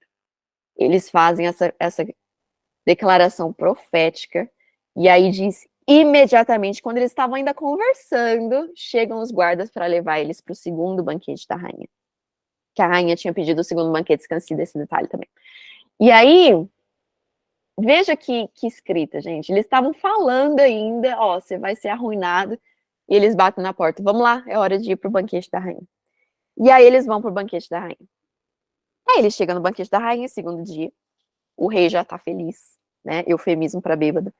Já tá com a barriga cheia. E aí ele pergunta novamente, querida Esther, meu amor, o que você quer? Fala logo, você ganhará até metade do meu reino. E aí, Esther realmente, dessa vez, ela fala, agora vai. agora eu vou falar. E aí ela fala assim: eu posso contar com o favor do rei se lhe agrada. Ela pede, basicamente, eu acho importante notar isso, ela não começa com a acusação. Novamente, Esther esperta pra caramba, ela já tá agora rainha Esther mesmo. Ela começa com a súplica. Ela fala: o meu povo e a minha vida estão sendo ameaçados, um genocídio vai rolar, e eu preciso do favor do rei. E aí o rei fica louco, porque aí o rei fala: quem que se atreve? Quem é este homem? Aqui a gente precisa lembrar novamente, com o histórico desse rei, é improvável que ele estava falando isso porque realmente ele estava bravo que alguém ousasse matar a esposa dele, como eu ficaria se alguém me falasse que vai matar o meu marido. Porque eu amo meu marido. É mais provável que o rei estava pé da vida porque alguém estava ousando tentar destruir a propriedade dele, a rainha Esther. Então, assim, de todas as mulheres que são minha propriedade, a rainha é o topo. Quem que tá tentando tirar a rainha de mim? Então é mais sobre ele, tá? Fica bem inferido no texto que é mais o ego dele que tá sendo atingido do que, eu a minha rainha, eu amo, ela vai morrer, tá? Mas, novamente, estamos inferindo aí do texto. Mas ele fica pé da vida, e aí ela solta a cartada final, ela diz: o adversário inimigo é Amã, este perverso. Tararana, e eu foco na cara de Amã. E aí aqui o rei sai de cena, imagina de novo a questão da peça teatral, o rei sai de cena, só subindo as risadinhas. Vocês gostam de Usurpadora, né? O rei fica tão furioso que ele sai de cena. E aí o que acontece, gente? Olha que loucura, mais uma coincidência, mais uma mão de Deus. A mãe está tão desesperada por sua vida, porque ele já percebeu que ele vai morrer, que ele se joga em cima de Esther para suplicar por sua vida. E diz que a Esther estava no sofá, provavelmente no sofá de rainha dela, sei lá como é que era, né? E ele se joga em cima dela e o rei volta em cena. E o rei vê esse homem jogado em cima da mulher dele. E aí o rei diz, verso 8, é muito novela mexicana, gente. O rei diz: chegaria ele ao cúmulo de violentar a rainha na minha presença e em minha própria casa? Ou seja, tá falando assim, esse cara ainda vai ter a coragem de tentar abusar da minha mulher na minha casa?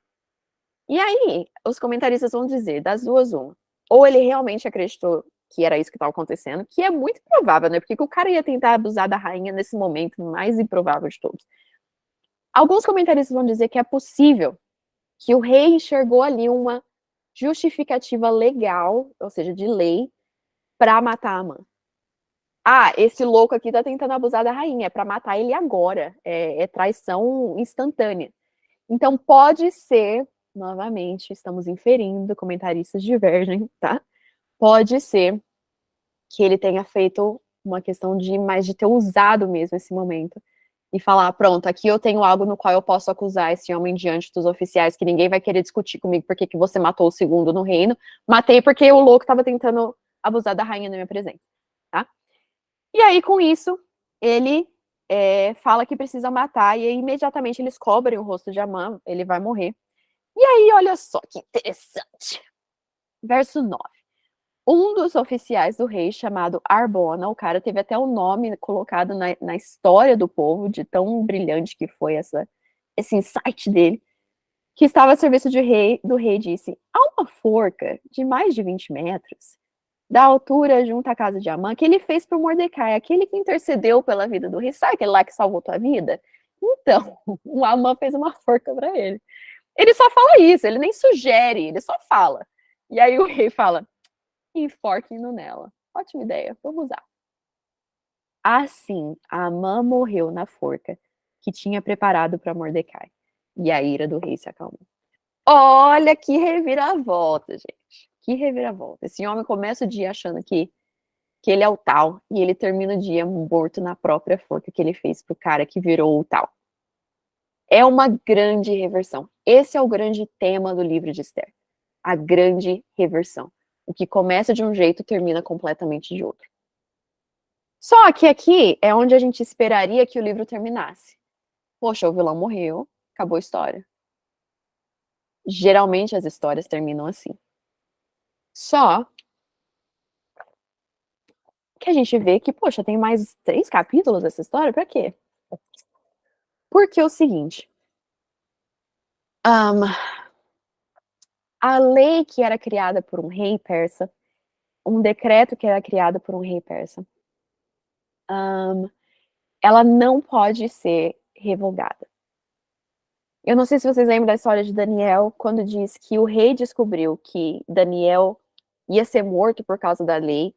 Ele passa muito tempo tentando descobrir como revogar a própria lei, porque ele gostava de Daniel. E ele não consegue. E aí Daniel é mandado para a cova. É isso que acontece aqui também. É impossível revogar uma lei persa que já tinha sido inscrita. Então, a lei que foi decretada de que no dia X os judeus iam ser aniquilados não tinha como ser revogada. Sabendo disso, Esther e Mordecai falam para o rei. É importante a gente notar que, inicialmente, Esther só pede o revogar da lei. Ela não quer vingança, aparentemente. Ela só quer que a lei seja revogada, que os judeus não sejam mais exterminados. Mas o rei vai dizer, não tenho como fazer isso, o decreto está solto, não tenho mais como tirar. E aí o que ele fala? Eu falo, ó, o que eu posso fazer por você é o seguinte, toma aqui o meu anel real, que é o símbolo da minha autoridade, faça você e Mordecai o que vocês acharem melhor. Olha como esse rei, ele é passivo do início ao fim, tá? Do início ao fim. Ele tá lavando as mãos, ele tá falando assim, ó, infelizmente não tenho o que fazer, mas toma aqui, se vocês tiverem uma ideia, fica à vontade. Ele é muito passivo, é um rei que realmente ele só tá ali para beber, comer, fazer sexo e curtir a vida. E os problemas das pessoas, ele não tá nem aí. Que se virem, tá? Então ele fez isso com Amã, né? Quando ele falou, não, faz o que você achar melhor. E ele fez exatamente a mesma coisa com Mordecai e Esther. A Amã morreu, mas ó, eu não tenho como te ajudar, faz o que vocês acharem melhor. É um rei completamente passivo, tá? E aí, Mordecai e Esther, o que eles fazem? Eles criam um novo decreto, que era um decreto de autodefesa, que diz, no dia que os judeus poderiam ser exterminados, agora eles têm a permissão do rei para se autodefender. Então agora, se alguém vier atacá-los, eles podem se autodefender, proteger sua casa e sua família. Então eles lançam esse decreto em favor dos judeus, em nome do rei. E eles fazem imediatamente para que chegue nas 127 províncias. Lembra que naquela época não tinha Twitter, né? Não tinha como mandar, ó, o rei falou que tá de boa, vamos matar todo mundo. Tinha que mandar para 127 províncias. Então ele manda imediatamente.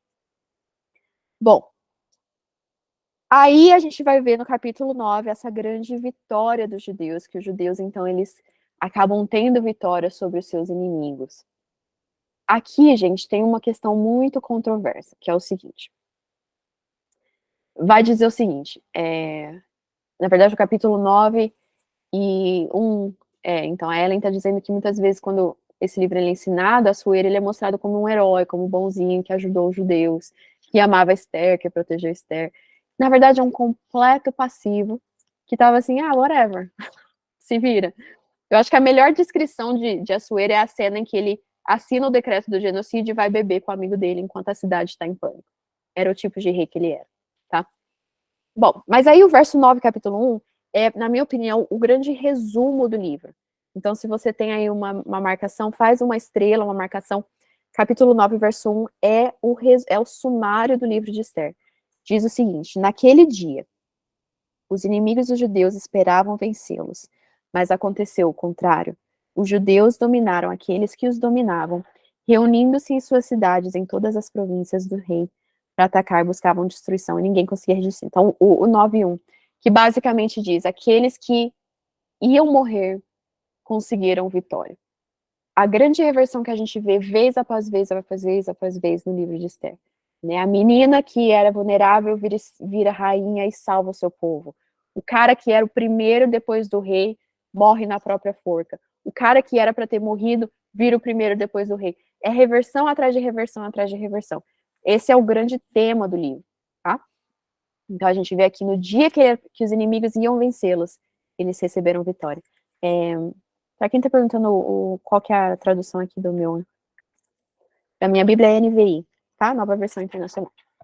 Bom, e aí, o que é a controvérsia que eu estava falando? Aqui vai dizer que os judeus fizeram o que quiseram com seus inimigos. E aí tem essas divergências, o que isso quer dizer, tá?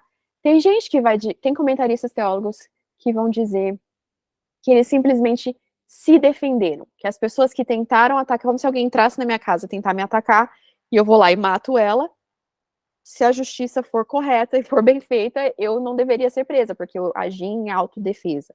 Então era basicamente isso que estava acontecendo, e isso quer dizer que eles fizeram o que quiseram com seus inimigos, quer dizer que eles simplesmente estavam se defendendo. Entretanto, há alguns comentaristas que vão dizer que não, que isso significa que de fato eles foram e fizeram o que quiseram com os inimigos mesmo, meio que um dia de purgatório, como é que é o nome do livro? Do filme, do Purge Day, enfim, que eles podiam fazer o que eles quisessem e eles acabaram fazendo o que eles quisessem. Não tem como saber, eu não tenho um posicionamento sobre isso. Noite de crime, isso, obrigada. Mas alguns comentaristas vão dizer, tá? E aí, aqui que eu faria toda a questão de Agag, trazendo, mas eu não vou trazer isso aqui. No Frutíferas eu trouxe isso, vocês podem ver se vocês quiserem, na aula 3, na aula 4, na verdade, que tem todo um histórico do povo de Israel com os amalequitas e o que aconteceu lá se reflete muito com o que aconteceu em Esther. Então tem esse histórico de histórias bíblicas se refletindo uma na outra, mas a gente não vai passar por isso. O que a gente sabe é que eles conseguiram se defender e tiveram vitória sobre os seus inimigos. E aí o que acontece? Esther, ela pede um segundo dia de matança. E aqui também entra outra questão controversa. Alguns comentaristas vão dizer, Esther pediu um segundo dia de matança porque eles tinham muitos inimigos, e um dia só não era o suficiente. Então ela estava justificada nesse pedido. Alguns comentaristas vão dizer que Esther estava sendo vingativa e cruel, que não era necessário um segundo dia, e que ela ter pedido por um segundo dia mostra que naquele momento ela estava sendo cruel. Não temos como saber. Isso está tudo inferido, não tem nem como saber, tá? O que o texto diz é que ela pediu por um segundo dia, e o rei deu a ela um segundo dia. Do mesmo sentido ali deles matando. Mas a gente precisa notar também que eles não tomaram os despojos, ou seja, eles não pegaram os bens das pessoas que eles mataram, eles simplesmente mataram seus inimigos, eles não se apossaram dos bens, tá? Isso é importante e relevante, especialmente quando a gente olha em relação a essa guerra anterior que eles tiveram com os amalequitas, que aconteceu o contrário. Mas enfim, já tá tarde, vamos continuar. Terminar.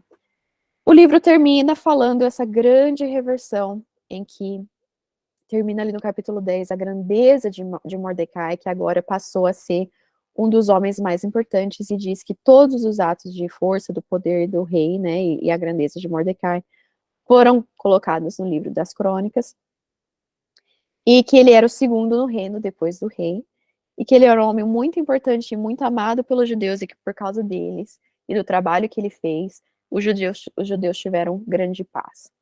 Vai ter um momento aqui também, na história, que vai dizer que... o que eu ia falar? Vai dizer que algumas pessoas se converteram ao judaísmo quando elas notaram que os judeus estavam em favor do rei. Novamente, lembra do Game of Thrones, né? Os judeus agora subiram e o rei está mostrando favor aos judeus, então eu vou falar que eu sou judeu também. Algumas pessoas vão usar aquela passagem para falar assim, tá vendo? As pessoas se converteram ao Deus dos judeus por verem ali o livramento. O texto não diz isso. O que o texto diz é que as pessoas viram que os judeus tinham favor do rei, e aí eles começaram a fazer o quê? A falar, eu também sou judeu. Não, eu também sou judeu. Eu também sou judeu. Não quer dizer que eles se converteram ao Deus dos judeus, tá bom? E aí, no final do capítulo 9, vai falar da questão do Purim, explicar a celebração do Purim, que foi o que eu disse para vocês, que acontece ainda hoje. O Purim é um festival ainda hoje que acontece. O interessante a gente notar é que o Purim hoje ele é muito mais cultural do que ele é religioso, tá? Assim como o Natal. Ateus comemoram o Natal, porque para eles não é sobre Cristo, é sobre a questão cultural do Natal, tá? Então o Purim é a mesma coisa, tem muitas pessoas que comemoram o Purim por uma questão de cultura judaica e não de religião judaica, tá? Então é importante a gente notar isso também. Minha voz está indo embora. Bom, eu queria falar aqui a minha maior aplicação que eu queria trazer para essa aula nossa, muita aplicação, e dentro do Frutíferas eu trouxe muito mais aplicações, muito mais especificidades. Mas o que eu queria trazer... que legal, agora eu consigo ver mais vocês. Tava menorzinho aqui. A aplicação geral que eu quero dar, enquanto eu falo a aplicação, gente, se alguém tiver pergunta, coloca no chat. Eu não vou abrir para conversa, porque realmente está tarde. E aí vai ficar muito ruim se a gente resolver falar. A mulher, quando começa a falar, não para. Eu sei como é que é. Vocês viram, eu falei 2 horas seguidas. Então, se vocês tiverem perguntas, coloca no chat, tá? Mas a grande aplicação que ficou queimando no meu coração é o fato de que, para mim, é triste, é agridoce terminar o livro de Esther e ver como essa grande vitória, que foi tão obviamente orquestrada por uma mão por trás, tantas coisas que são coincidências impossíveis de terem acontecido, não fosse uma mão divina, me parece muito triste, muito agridoce que o divino não é mencionado, não é celebrado, não é glorificado. A gente vê tantas partes, tantas vezes no Antigo Testamento, que o povo de Israel tem vitória e eles celebram a Deus por causa da vitória. Eles reconhecem que a vitória veio de Deus. Eles reconhecem que eles eram completamente improváveis de ganhar, assim como Esther e Mordecai eram completamente improváveis de ganhar a vitória deles. Mas não há menção de Deus, não há glorificar de Deus. O livro termina falando da grandeza de Mordecai, não da grandeza de Deus. Então eu acho que às vezes a gente pensa no livro de Esther, e a gente, é o que eu falei, a gente pensa em Esther, pensa em Mordecai, e a gente dá uma glorificada deles. A coragem de Esther, a coragem de Mordecai, a ação deles. Mas o livro não glorifica quem tem que ser glorificado. E isso, para mim, deixa um sentimento muito agridoce na boca, né? Então, para mim, eu acho que a grande aplicação que ficou no meu coração é quando a gente tem essas vitórias na nossa vida, esses livramentos. Será que a gente também está omitindo a glória de Deus, omitindo glorificar a Deus nessas coisas que acontecem nas nossas vidas? Porque quando a gente sofre, o primeiro que escuta é Deus, né? Por que que isso está acontecendo? Por que que Deus deixaria que isso acontecesse? Mas quando a gente ganha, quando a gente tem vitórias, sejam grandes vitórias ou pequenas, a vitória do dia a dia, gente, da gente estar vivo, da gente estar respirando, da gente ter um teto sobre a cabeça, da gente ter comida suficiente para não passar fome. Essas pequenas vitórias que são grandes, elas estão voltando a glória a Deus, a gente está dando glória a Deus? Ou será que a nossa vida, assim como o livro de Esther, Deus tem sido essa mão oculta? E fica esse gosto agridoce na nossa vida de tá faltando essa glória de Deus, tá faltando esse apontar para Deus, para as coisas maravilhosas que acontecem em nós. Então, isso, Bela, é colocar Deus como pano de fundo e glorificar mais as pessoas, as nossas próprias vitórias, porque eu trabalhei muito por isso, porque eu fiz muito por isso, porque a minha filha trabalhou muito por isso, porque, enfim, e a gente não tá dando glória a Deus, a gente tá sendo tão omissa quanto a história de Esther. Acho que para mim foi essa aplicação que ficou no meu coração. Agora eu vou deixar só talvez uns 10 minutos, talvez, se alguém tiver alguma pergunta, porque realmente eu falei muito, nossa, minha garganta tá doendo. A Stephanie falou que tem uma pergunta sobre o Frutíferas, quantas horas tem cada aula? A Francine do Frutíferas, ela é muito mais tranquila, tá? Porque a Francine do Frutíferas não tem um aulão em 1 hora. Então, no Frutíferas, geralmente, as aulas têm entre 20, as bem mais curtas, mas geralmente entre 30 a 40 minutos de aula, são 4 aulas cada mês. E aí, por exemplo, no caso de Esther, a gente passou pelo livro todo, e aí eu dei todos os detalhes que meu coração quis dar. Então, é mais tranquilo, mais gostoso assim. O livro de estudo que eu fiz de Esther foi o ESV Commentary Bible. Eu vou escrever aqui. O ESV Commentary. E aí ele tem da Bíblia toda, e esse é o de Esther. E quem escreveu foi o Eric Ortland.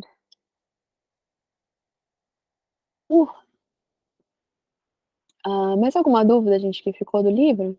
Deixa eu ver. Karina disse. Acho que eu perguntava mais pra frente. Pode-se inferir disso que na época em que aconteceu, talvez os judeus estivessem distantes do Senhor, ao ponto de não reconhecer o poder dele agindo? Pode-se inferir isso.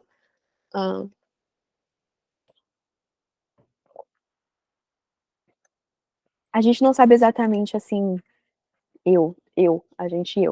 Não sei exatamente onde da história que estava. A gente sabe que eles estavam exilados, né, obviamente, ali na Pérsia, e esse exílio veio depois do exílio babilônico, né, então eles já tinham recebido o babilônico, aí veio a Pérsia por cima.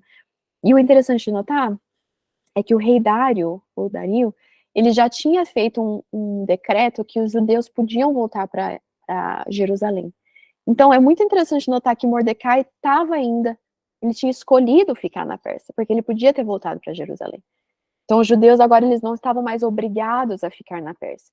Então, eu acho que isso também dá um novo ângulo para a história, de que as pessoas que estão ali na Pérsia, esses judeus que estão na Pérsia, eles escolheram ficar ali. Mas não é algo que esteja claro no texto, né? A gente deixa inferido. Obrigada pelos comentários, feliz que tenham gostado. Desculpa que eu falei demais. No Frutíferas eu sou mais séria, infelizmente. Aqui no eu falei da usurpadora no Frutíferas, mas não tanto.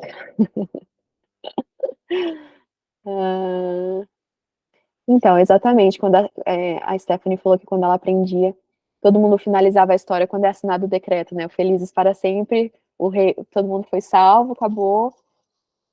E eu acho que eu cresci achando que o decreto falava basicamente que ninguém podia matar mais os judeus. Mas não é isso que fala. Teve sangue, muita morte. Fala até no livro quantos que morreram. Então não foi assim, eu imaginava na versão, né, na versão escola dominical, a gente ouvia como se tivesse falado, olha, ele ia matar os judeus, e aí o rei falou, não, não pode mais matar os judeus, acabou. Todo mundo ficou feliz. Mas não, foi assim, os caras tentaram matar os judeus mataram eles, os caras tentaram matar, então matança para todo lado, é um livro super sangrento. A Beatriz fala se a ideia do Felizes para Sempre é tentar fechar o padrão de criação, que é da remissão, consumação. Então, eu não falei isso, a parte mais importante, olha aqui, que ócio. O livro de Esther, ele precisa, assim como todos os outros livros, nos apontar para o Evangelho, nos apontar para Cristo. E eu creio que ele faz isso de diversas formas, especialmente nessa questão da grande reversão, né, de que o Evangelho, o que é o Evangelho se não uma grande reversão, né, de quem estava à beira da morte, quem estava para morrer, recebe misericórdia, e o próprio Deus recebe a ira de Deus. É uma grande reversão. Então, eu acho que nisso a gente vê o Evangelho no livro de Esther. Mas também Esther, e isso é muito bonito, por mais que eu acredito pessoalmente que ela seja um pouco moralmente ambígua, ela é uma representação de Cristo. E isso é muito bacana, porque não há muitas mulheres nas representações de Cristo, né, do Antigo Testamento. E quando eu digo representação, gente, eu digo somente sombra, tá? Tipo, o que ela fez é uma sombra do que Cristo fez, então que ela fosse de fato uma representação. Mas a gente vê Ruth, tem essa sombra também, ela é outra mulher completamente improvável, né, estrangeira, completamente improvável, viúva, que representa esse amor sacrificial que gera vida, né, a gente vê isso na cruz, e Esther também, a coragem dela de ser mediadora entre um povo que estava prestes a morrer e aquele que tinha o poder de salvá-los. Então a gente vê ali a sombra de Cristo em Esther, e eu acho isso muito bacana, porque a gente não tem muitas mulheres que têm essa sombra de Cristo no Antigo Testamento, então a gente não pode tirar isso de Esther, tá? Eu espero que o que eu quis trazer um pouco mais de nuance na história de Esther, eu espero que não tire isso de Esther, que Esther ainda foi extremamente corajosa, é o que eu falei. Chega um momento em que ela deixa de ser a menina pavãozinho do reino para se tornar a rainha Esther. E eu acho que isso é muito bonito, que a gente não precisa tirar isso de Esther. Não pode tirar isso de Esther. Porque ela é um pouco mais ambígua do que as histórias geralmente pintam, né? Bom, então é isso, amadas. Muito obrigada por estarem aqui. Foi um prazer ensinar vocês. Eu amo ensinar a Bíblia, eu amo ensinar a Bíblia. E a forma como a gente tem feito isso é tanto no YouTube com as aulas, mas eu tenho tido tão pouco tempo para isso, por causa de maternidade, de escrita, enfim, do Frutíferas. Mas dentro do Frutíferas, todo mês a gente tem aulas novas. A gente já passou por vários livros da Bíblia, e agora esse mês a gente está fazendo Esther. A gente tem muitos outros livros que a gente vai passar. E a gente está tentando ir pela Bíblia toda, e fora os estudos bíblicos como esse, mais detalhados que esse, a gente tem os devocionais para quem não tem tempo de assistir aulas, que é somente uma vida devocional mais profunda, e a gente tem também os clubes do livro dentro do Frutíferas, e eu amo meu trabalho ali, é um prazer para mim ensinar ali.